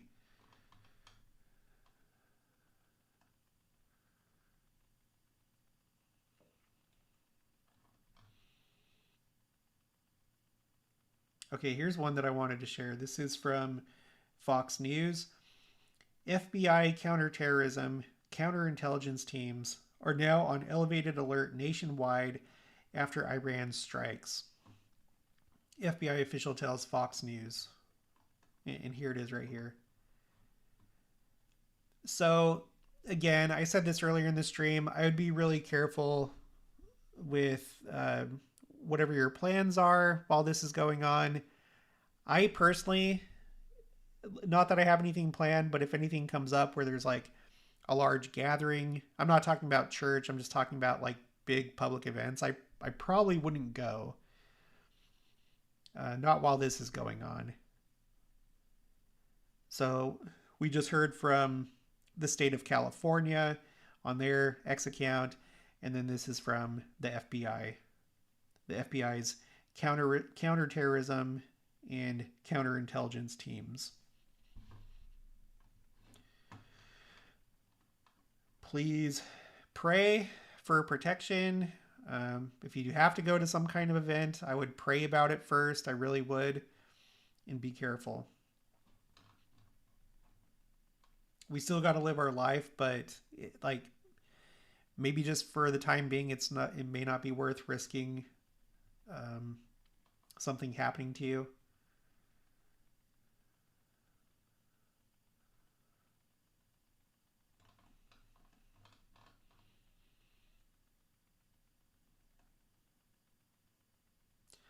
Three hours ago, OSINT defender Lebanese Hezbollah has released statements that condemn and called out the US and Israel for ongoing strikes against Iran, but stopped short of threatening kinetic action, as no promise of retaliation has been made by the group.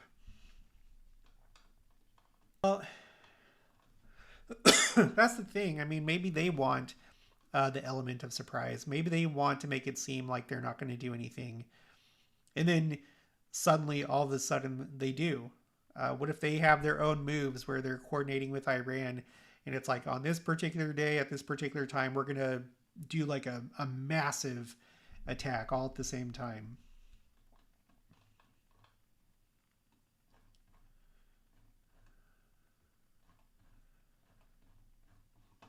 I lost my place.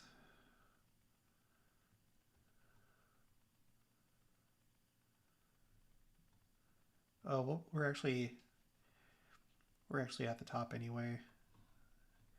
Pretty much the last, well, there's two last things. Guy Elster says, sirens are almost unstoppable in last hours. We are in shelter for 2 hours except for several minutes. So that just speaks to the fact that, like I said earlier, and I noticed last night, that the alerts just kept coming in for a long period of time compared to the 12-day war.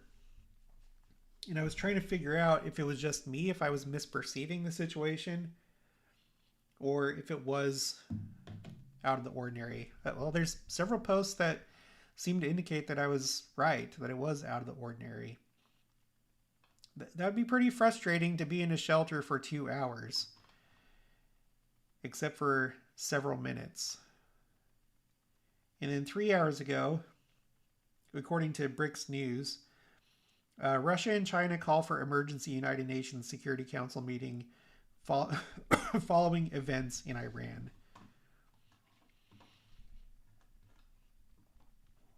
Let's see. Let's go back to the chat.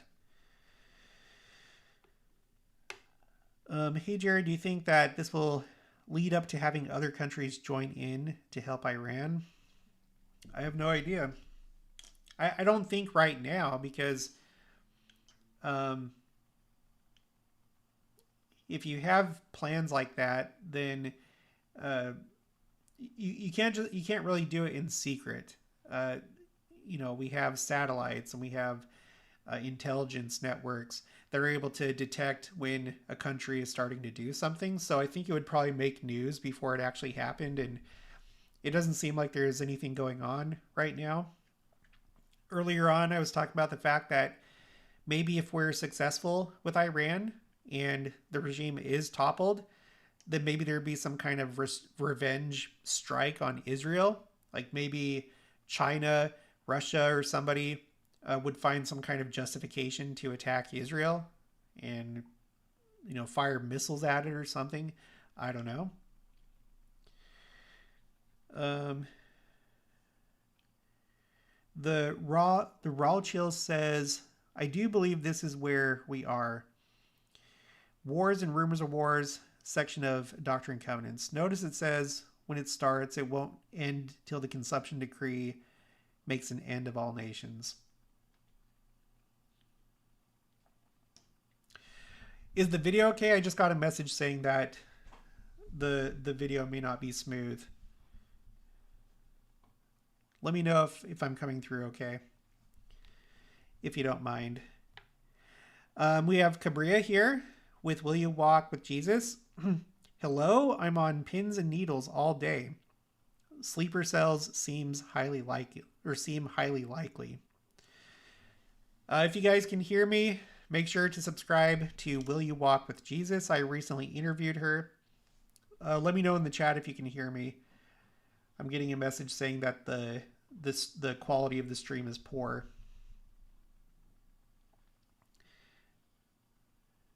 Oh, now the message went away. Pam Metcalf says video's fine. Okay, good. Oh my gosh, it's already we're coming up on 2 hours at this point.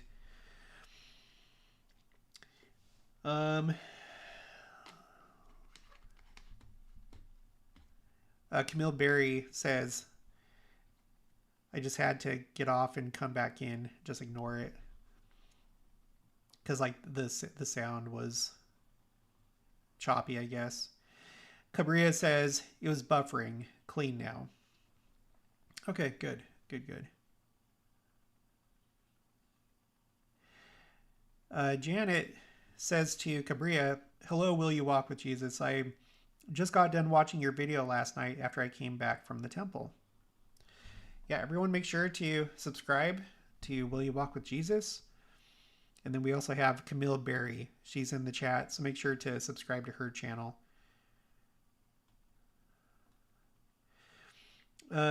Tracy Nilsson asks, sorry if I missed it, but what alert system are you using? The one that I like is Tzofar, Tzofar, Tzofar, Red Alert. The website itself is sevaadom.co.il. The link is in the description box of the video. And they have an app as well. In fact, unless I'm doing something wrong, it seems like you only get the early warning alerts in the app, because I don't seem to get them here on the website. So, yeah, I would highly recommend downloading this on your phone if you're interested in this. It's a good way to observe this in real time.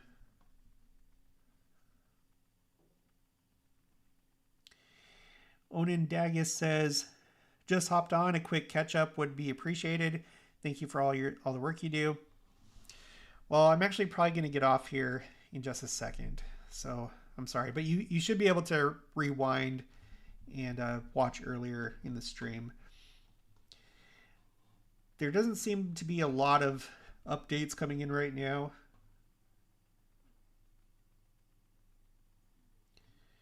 There's just a lot of analysis by different people.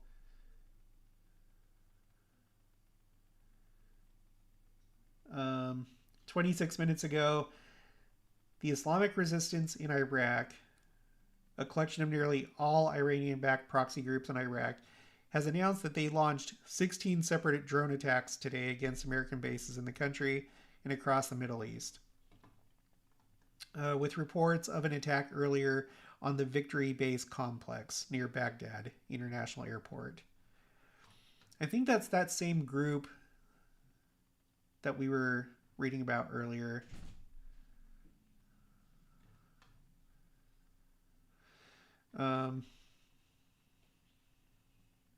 Oh, here's like a better picture of that spot of Tel Aviv that got hit by the Iranian missile. I was wondering if any of the structures there were damaged, and it looks like there's a couple buildings that probably were.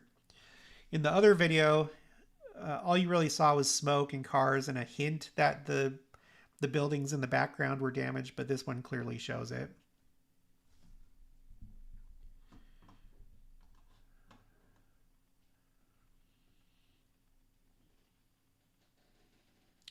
"28 minutes ago, this is Faytuck's network. IRGC announces a new wave of attacks aimed at, quote unquote, expanding and deepening the war." Earlier, we read something that said that Iran planned to escalate, like slowly escalate the conflict. Because I guess they probably want to come across as being measured, and they're using the concept of escalation of force. You know, when I was in Afghanistan, the way that things operated at that time when I went is we were supposed to do like an escalation of force. Of course, the rules of war change depending on the conflict and depending on the administration. But we were supposed to like really use escalation of force where, you know, if there's like somebody you're not sure if it's an enemy or not, first you just like yell, you use hand gestures, and you're like, no, stay back, you know. And if they don't respond, they keep coming towards you. You like show your weapon, like, hey, look, I'm armed. And then after that, you point it at them, and then you escalate them and give them plenty of opportunity to back down. And so I think that's what Iran is trying to do and portray to the world. It seems like both sides, both the United States and Iran, are trying to come across as being cool-headed and like, look, we don't want this to happen. We're giving the other side every chance. So here's another one, but this is from open source intel. The IRGC says it is launching a new wave of attacks to expand and deepen the war using advanced missiles not previously deployed.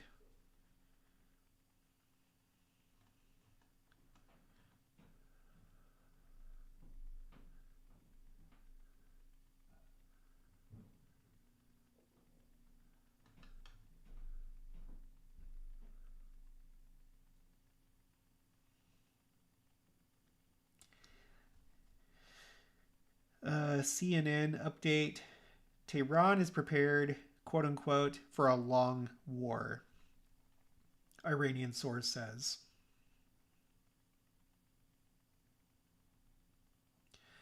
Iran intends to continue its offense, quote unquote, until the aggressor is punished.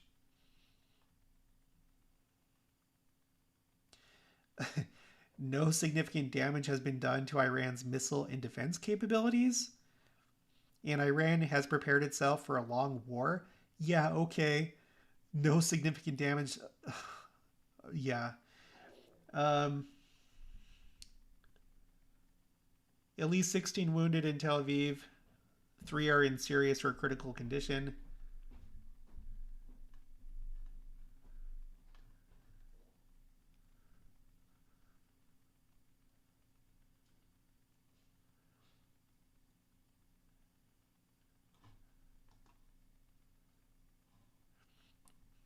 Matthew Boyle says, senior administration official told reporters at White House press call just now that there were indications and analysis that the Iranians were planning to preemptively strike U.S. bases.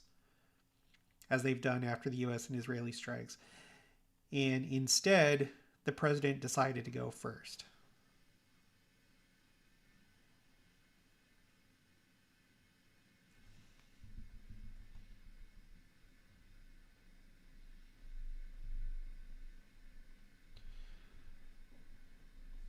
A new post from the account of Iran's supreme leader, who, by the way, it seems like everybody agrees that he has been taken out.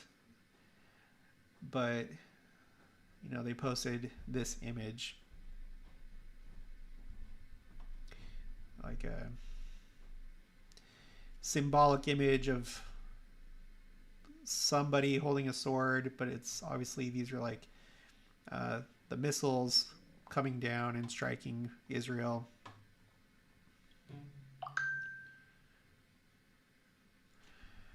Oh, there's a post from Trump 19 minutes ago.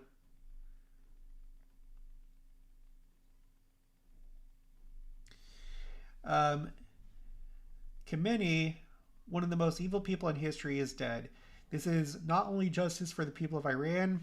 Okay, so Trump is definitively saying, because up until this point, there, even the way that Netanyahu was talking and the way that Trump was talking, they were talking with some uncertainty, like a small degree of uncertainty. But now with this post, it seems pretty clear. Khamenei, one of the most evil people in history, is dead. This is not only justice for the people of Iran, but for all great Americans and those people from many countries throughout the world who've been killed and mutilated by Khamenei and his gang of bloodthirsty thugs. He was unable to avoid our intelligence and highly sophisticated tracking systems, and working closely with Israel, there was not a thing he or the other leaders that had been killed along with him could do. This is the single greatest chance for the Iranian people to take back their country. We are hearing that many of the IRGC, military, and other security and police forces no longer want to fight. Okay, well I hope that's true. And are looking for immunity from us. As I said last night, now they can have immunity. Later, they only get death. Hopefully, the IRGC and police will peacefully merge with the Iranian patriots and work together as a unit to bring back the country to the greatness it deserves. The process should soon be starting. Okay, the process should soon be starting in that not only the death of Khamenei, but the country has been, in only one day, very much destroyed and even obliterated. The heavy and pinpoint bombing, however, will continue uninterrupted throughout the week, or as long as necessary to achieve our objective of peace throughout the Middle East and indeed the world. Thank you for your attention to this matter.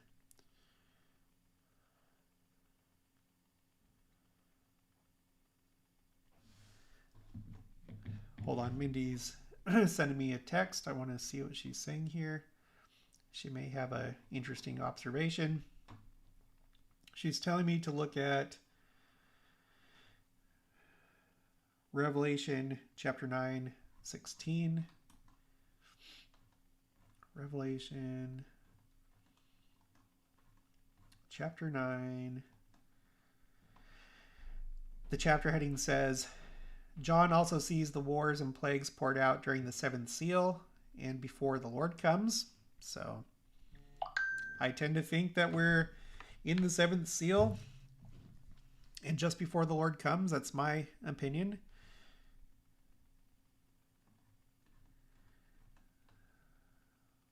Verse 16.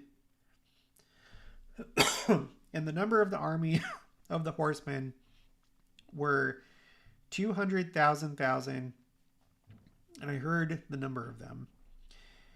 And she says, guess the populations of Iran and its proxies.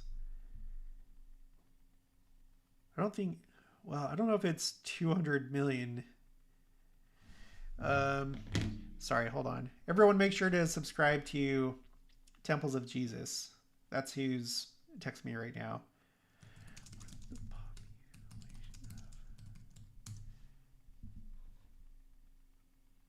So Iran has a population of 93 million.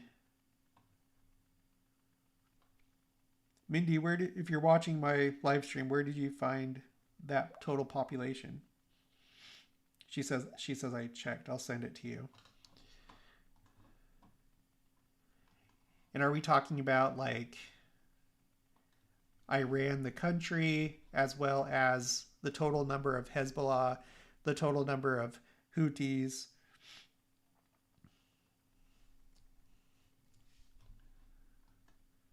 I'll just wait for her to send that to me. Okay. Okay, it's coming in. It's coming in.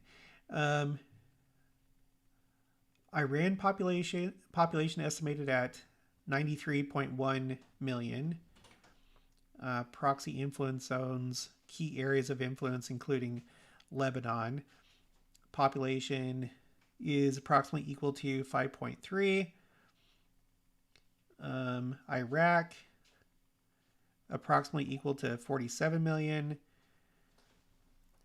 And then, sorry, the texts are coming through, but it's a little bit garbled.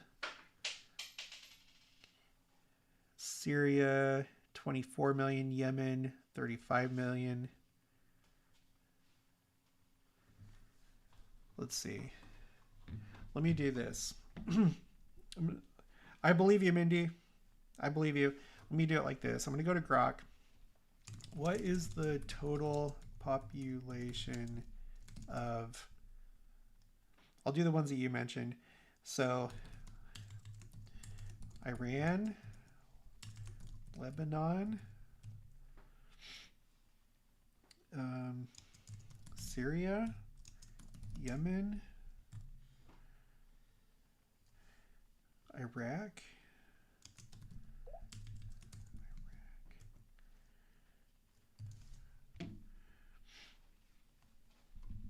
I'll do that for now. Let's see, you could include other countries too, I think.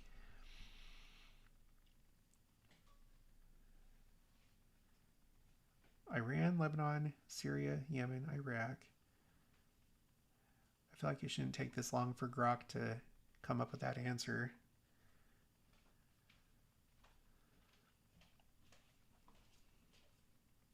That's okay. We'll wait.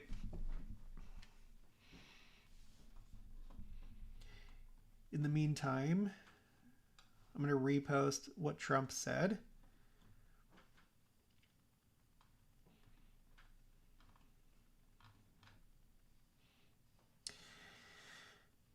I'll tell you what, I feel like I would be in between a rock and a hard place if I was in the IRGC, because on the one hand, it would feel like the writing is on the wall for the regime.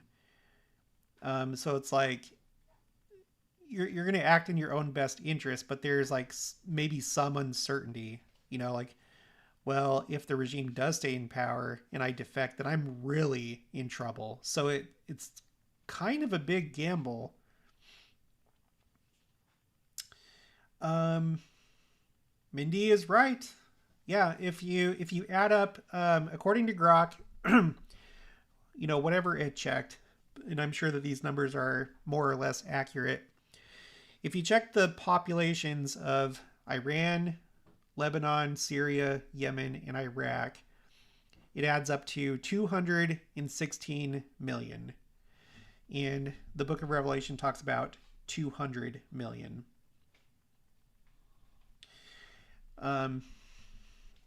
Of course, there's like all the different theories out there about like, oh, well, that's talking about combatants, that's soldiers, but I mean, maybe it's not. Maybe it's just like the general size of the population, the population of these different countries that are involved against Israel.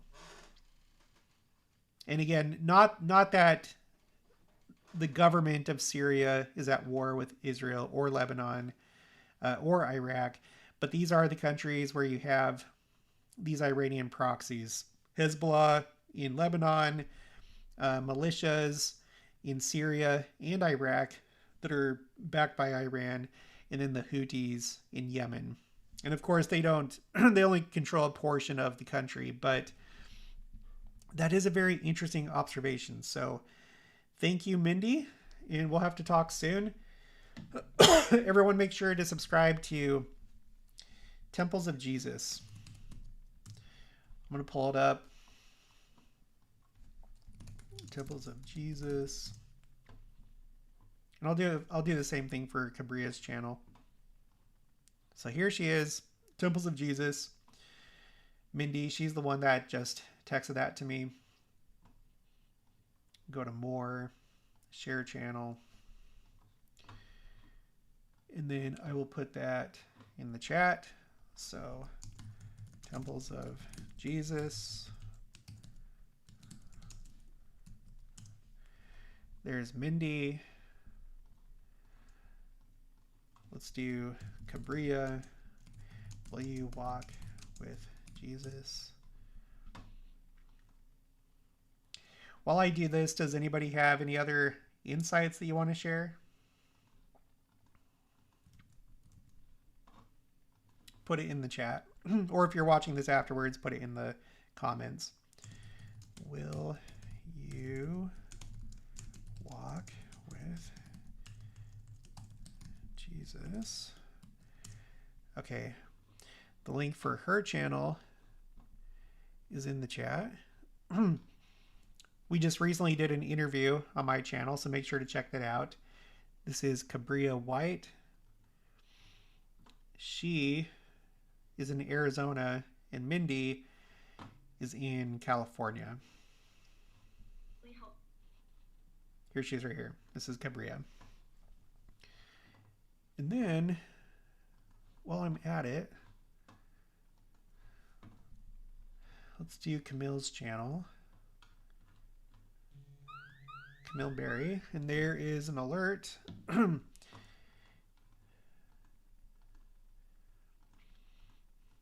Okay, Camille Berry.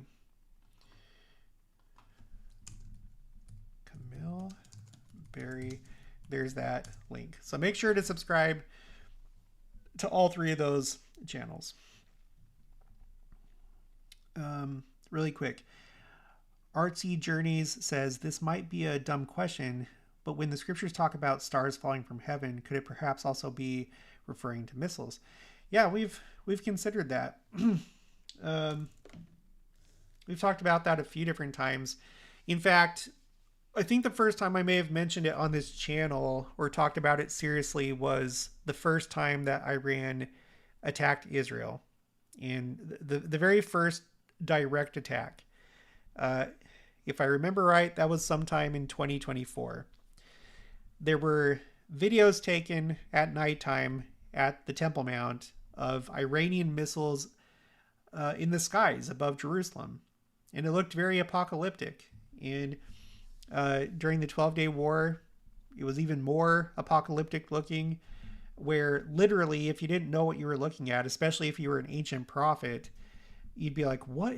If you didn't know it was missiles, you'd be like, what is that? And you might mistake it for stars falling from the sky. So yeah, it's not a stupid question. That could be. One thing that's interesting before we look at, well, I'll pull up the map so we can look in. Oh, it looks like this is just like a drone. It wasn't a missile attack. This alert that I just got was for a drone in Eilat. Excuse me. So I wonder if that was an attack from the Houthis, because it seems like whenever they've attacked, this has been one of their favorite areas because it's geographically closer to them. And if it was a drone, you know, the Houthis are in this part of Yemen right here. It's like the western portion of the country.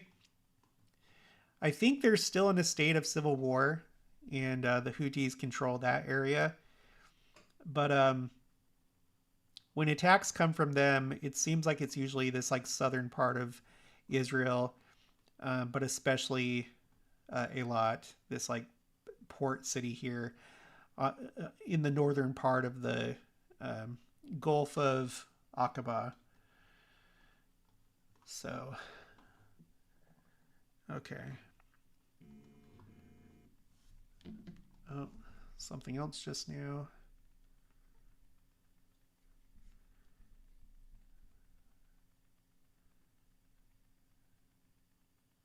Maybe that was the text. I don't know.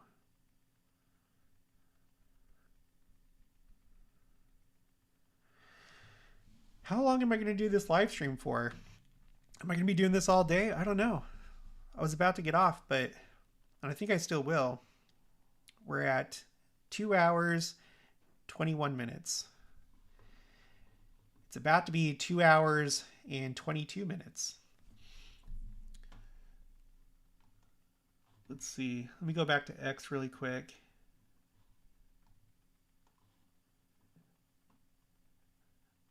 I have 122 concurrent viewers right now. That's what it shows on my end. 122.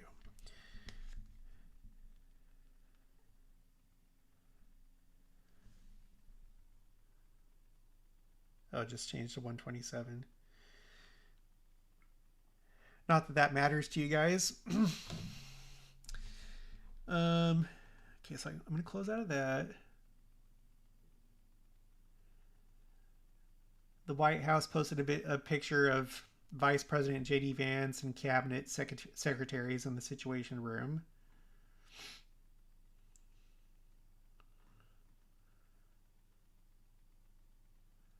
Oh, we were just talking about this. All right, so this was posted 42 minutes ago from open source intel, wild footage, ballistic missiles over Jerusalem from last barrage. So I mean, could you imagine like going on a trip to Jerusalem to go see the sites, and while you're there, this war breaks out, and you personally witness a scene like this in the sky above Jerusalem? Would you not feel like this is apocalyptic? That this was like the fulfillment of prophecy, the stars falling. I mean, this one's pretty good. The one from 2024 was even better though, because the person that was taking the video, the Dome of the Rock was in the foreground, and so it looked even more dramatic. But this is still pretty dramatic.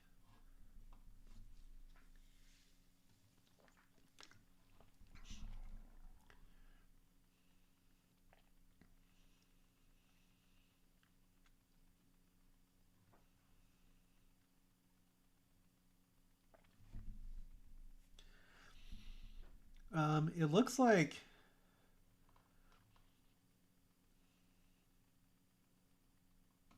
the UN Security Council has convened 13 minutes ago. The Colombian ambassador says no country gets to hit another just to force regime change, no matter who it is. That's basically one of the core rules of how the world's supposed to work. Well, I mean, what if that country is trying to destroy your country? What do you do? Russia calls U.S. strikes on Iran a quote-unquote unprovoked act of armed aggression and a betrayal of diplomacy. I don't know. It seems to me like they gave Iran every chance. And this campaign is designed to where there'll be off-ramps to where it's not just going to be solid strikes throughout the entire thing. There's going to be pauses to where Iran can change the situation by negotiating.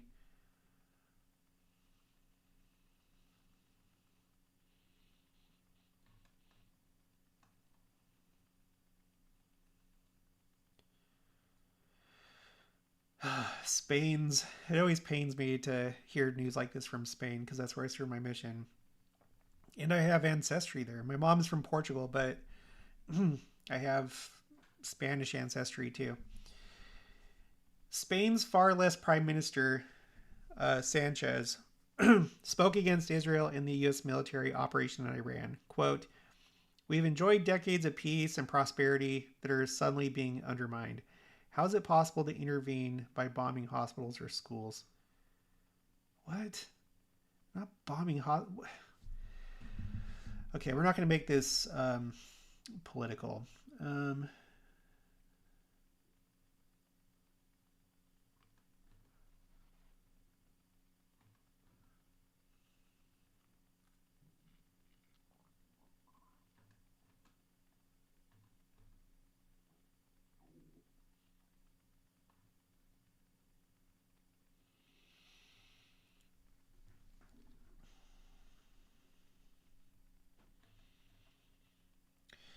Yeah, we might be getting to the end here of this live stream.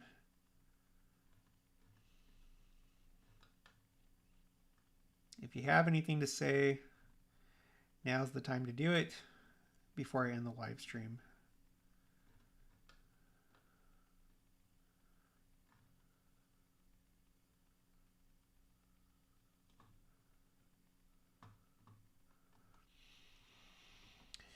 Okay. Let's see. Mindy says Tabernacle Choir live in Brazil right now for Songs of Hope tour. I love how God is moving. Wendy Ray, Mars is the only planet on the other side of the sun from the others. The red planet having its day. Yeah, maybe. B. Levitt is here, or B. Levilt. You're doing amazing. Keep it up, Jared. Thank you. Mindy notes my 1:22 and 2 hours and 22 minutes. Wendy Ray, thanks for your perspective and work on all this, Jared. Lisa P. Frampton, watch Promethean. It's one of the best sources about this stuff. Also, PBD. Jacqueline Reiser, I unfortunately think we are the regime. In this scenario, we are the bad guys trying to force Palestine to give into the new world order. Okay, sorry, this isn't the channel for that. Janet Manning, hey Jared, doesn't the scriptures talk about the world is going to be against Israel? Since we are with Israel, wouldn't that mean us also? I've done videos about that, and no. I think that's a common misconception. Let me pull up what I have really quick. I would like to talk about that. Geez, where do I have it though? Quotes A through Z. It's probably under like Gog and Magog. Yeah. So if you want to look this up yourself, I'm not going to read all the quotes that I have. But let's see, which one do I need to read? I got this from Elder Bruce R. McConkie, Millennial Messiah. Gog and Magog are all the nations of the earth who take up the sword against Israel and Jerusalem in the day of Armageddon. Their identities remain to be revealed when the battle alliances are made. We can assume, however, that the United States, as the defender of freedom in all the world, will head one coalition, and that Russia, whose avowed aim is to destroy freedom in all nations, will head the enemies of God. He also said in Mormon doctrine, the prophecies do not name the modern nations which will be fighting for and against Israel. For and against.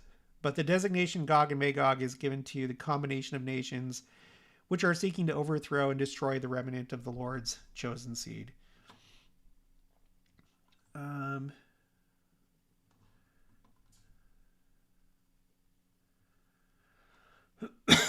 Let's see.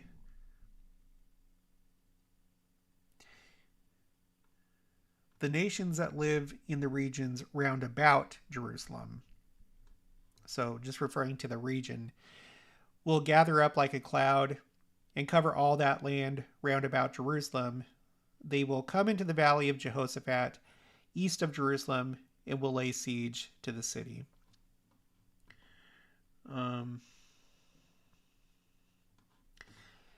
Zechariah 14:2 says, "For I will gather all nations against Jerusalem to battle, and the city will be taken, and the houses rifled, and the women ravished, and half of the city shall go forth into captivity, and the residue of the people shall not be cut off from the city." I don't know that this is saying, like when it says against Jerusalem to battle, I feel like that's an old way of saying all nations are going to be gathered here. I could be wrong, but that's why I go off of the words of modern day prophets. It seems that, more or less the whole world is involved in some way. I don't know that every single nation is going to have soldiers in the Middle East. I don't think we're going to see soldiers from Fiji and Cuba and Honduras there. I guess it could happen that way, but I think it more has to do just with what we see in the world. The entire world is pretty well divided and polarized, and you have certain nations that are against Israel and other nations that are allies of Israel, like the United States. And we just read from a post about Argentina, for example. So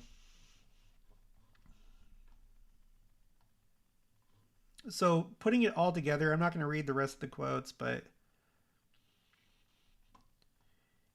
no, I think that's a misconception that all countries will be against Israel, but it seems like the whole world will more or less, to one extent or another, be involved.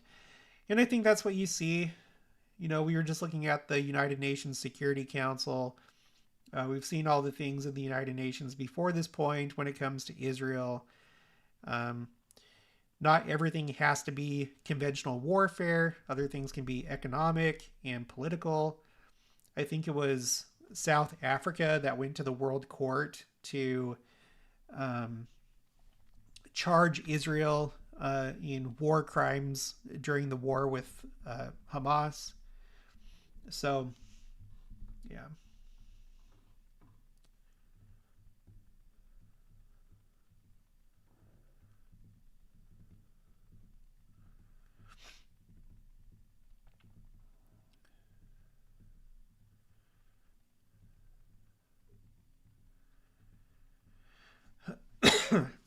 Alan Blodgetwe, or Alan Blodgetwe says, "I noticed something in It Is Well With My Soul. The lyrics say, 'The trump shall resound and the Lord shall descend.' Not trying to say Trump's second term will usher the second coming, but it hit me." Well, and it's not just you.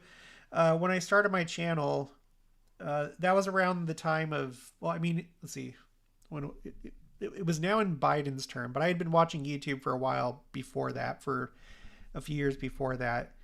And I remember a lot of like Christian channels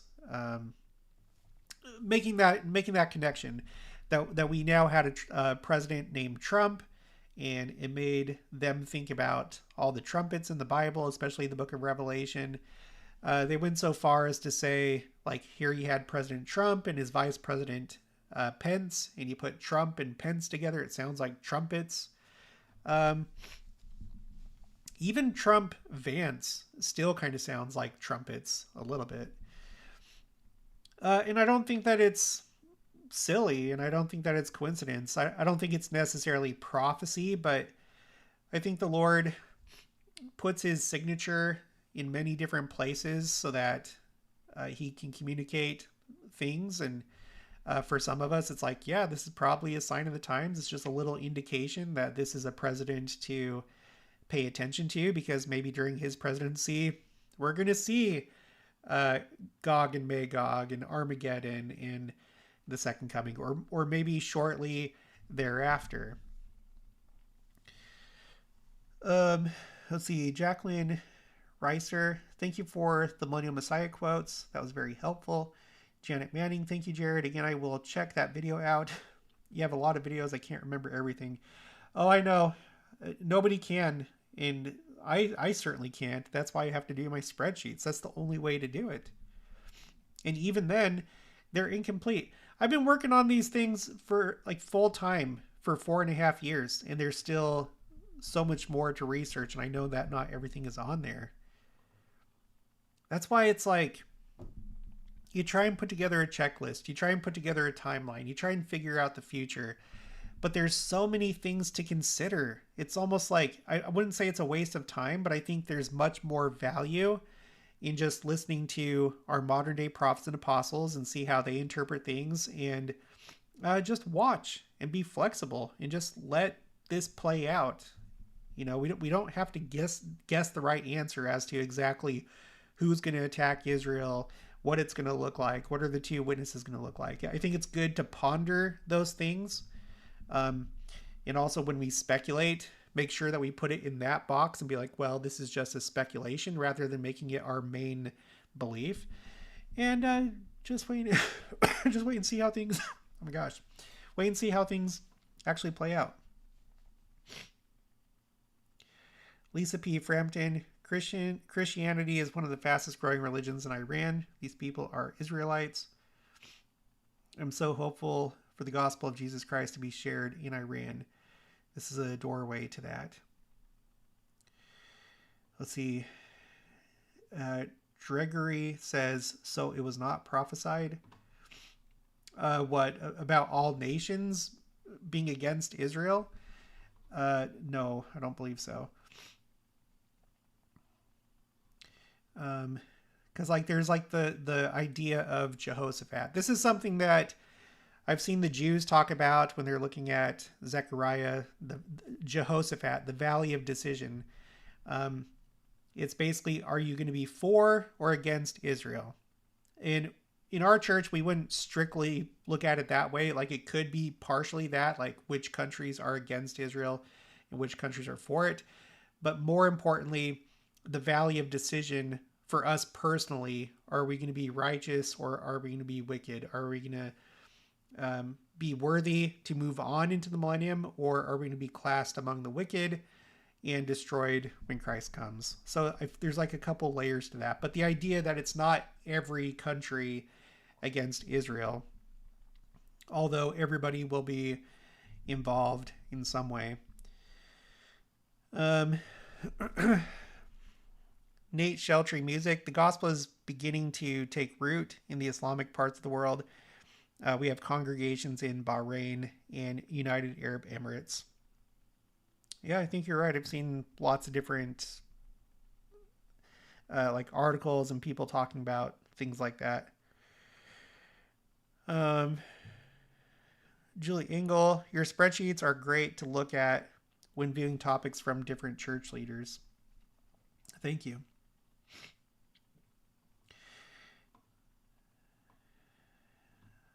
Okay. Let me do one more check to see if there's anything crazy going on, and then I need to take a break.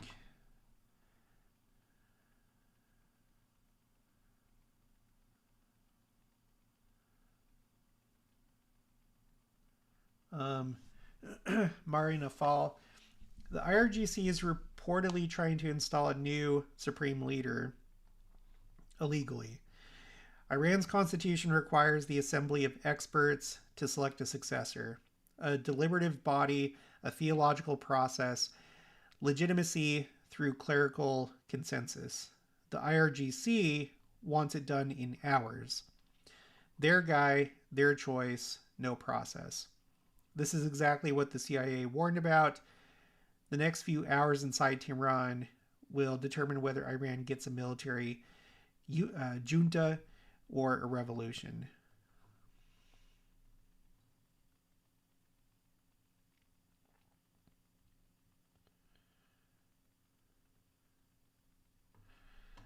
I don't know if this is true. It says, this is also Mari Nafal. Massive destruction in Tel Aviv streets right now. Buildings collapsed, debris everywhere, and people walking through the rubble. There's like a video, and it just shows like a small area. I can't tell if this is the same area that we were looking at earlier, or if this is another part of the city.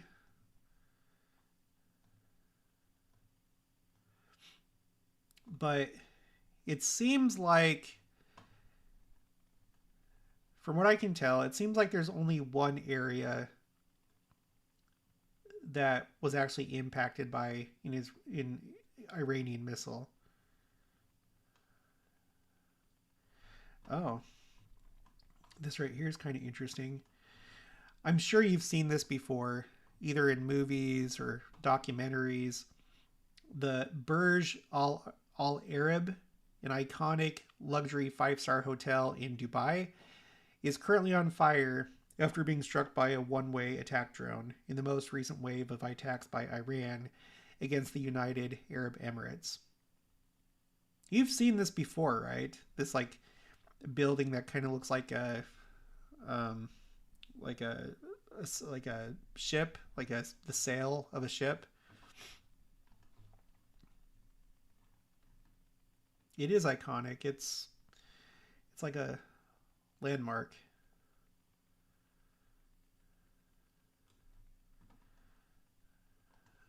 Here's a video posted an hour ago.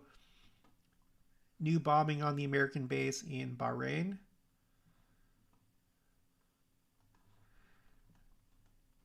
I, of course, cannot verify that at the moment, but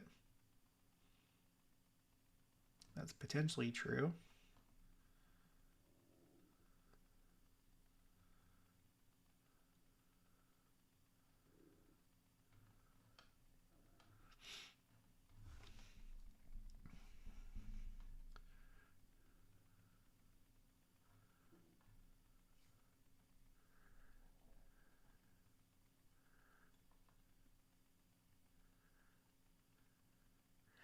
China's China's ambassador to the UN says Beijing is deeply shocked by attacks on Iran.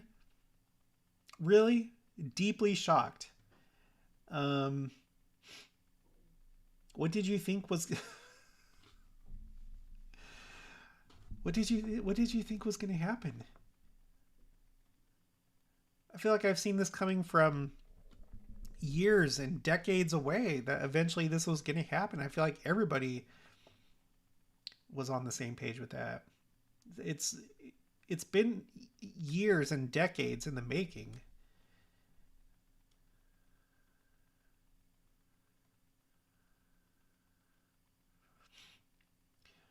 UK report says the Iranian regime believes it can wear down Israel with constant missile attacks. Yeah, I remember during the 12-Day War, there was talk about how many more missiles Israel had to intercept Iranian missiles, because it's not like they have an infinity of missiles. Um, they do have limited resources. So I guess if we're thinking about it that way, like if the United States and Israel does not stop their missile capabilities, if Iran is hypothetically able to continue sending missiles Israel's way, do they have more than Israel does? Could they reach the point where Israel's stockpile is depleted and now they can't intercept missiles? But of course, it wouldn't just be Israel. You would have the United States, and it sounds like the UK, according to one post that we read, that are also intercepting missiles. But I don't know. It's an interesting question.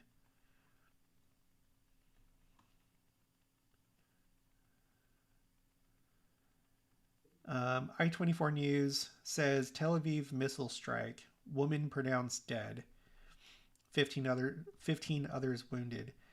So this is the first report that I've seen of an Israeli dying from the attacks. So that is unfortunate.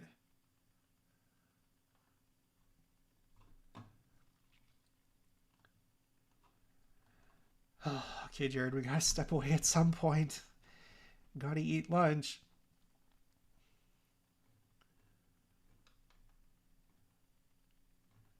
I'm looking at the Associated Press. The most recent update on their live blog is Iranian official says Israel and the U.S. will regret their actions.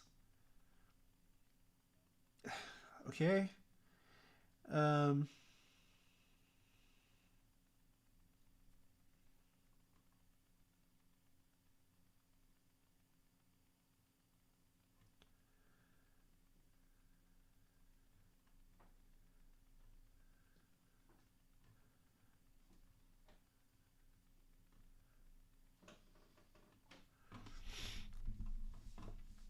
Check NBC News.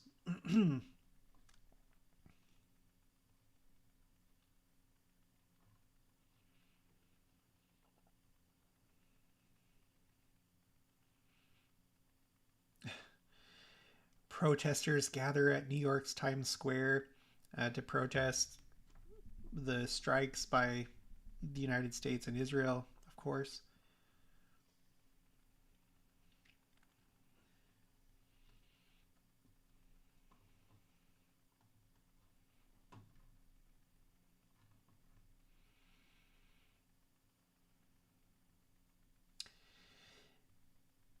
Egypt's Intel Observer, it seems that the UAE took the largest share of the Iranian attacks.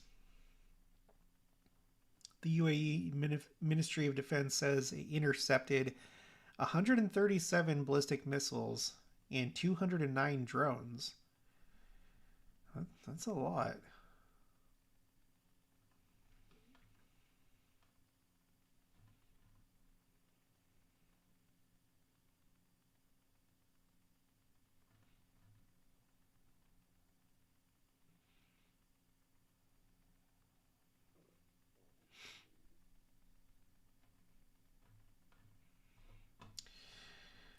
Okay, well, I think that's gonna be it. Jesse Hedden says it's not quite Armageddon, but it's coming, and Christ will certainly be king. Yeah, we'll have to wait and see. Um, Again, things could play out in a way that we don't expect at all. Just like how nobody expected the October 7th attacks to take place. It just happened one day, just one day. It was a reality. There was no time to react. It took everybody by surprise. Maybe something like that could happen when it comes to Israel being attacked. And I've pointed out you have a whole population of Muslims that are inside Israel already. If there's some kind of like rallying point or rallying call, or things get to reach a certain temperature, then maybe the pieces are already in place.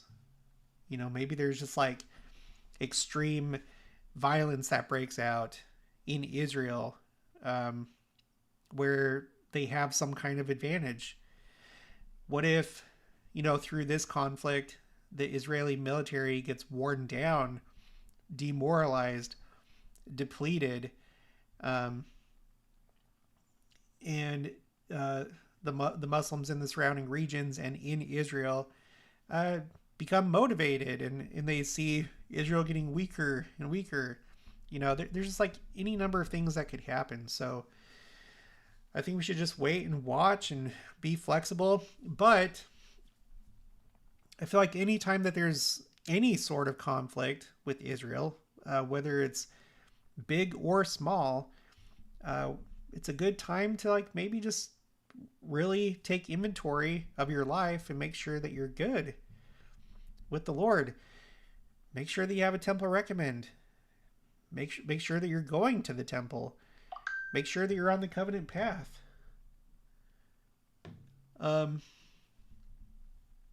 Because for all you know, maybe next week, in an unlikely series of events, this will escalate to Christ having to come to save the Jews. on the Mount of Olives. All right. Well, thanks for joining me, everybody. I appreciate your support. I hope that you enjoy the channel. Thank you for the super chats for everybody that did that. If there's any other big developments, then I'll do more live streams. I probably won't tomorrow because it's Sunday, unless there's something like really big, then I'll do it. But let's just keep an eye on this, and I'll have some of my regularly scheduled videos for you tomorrow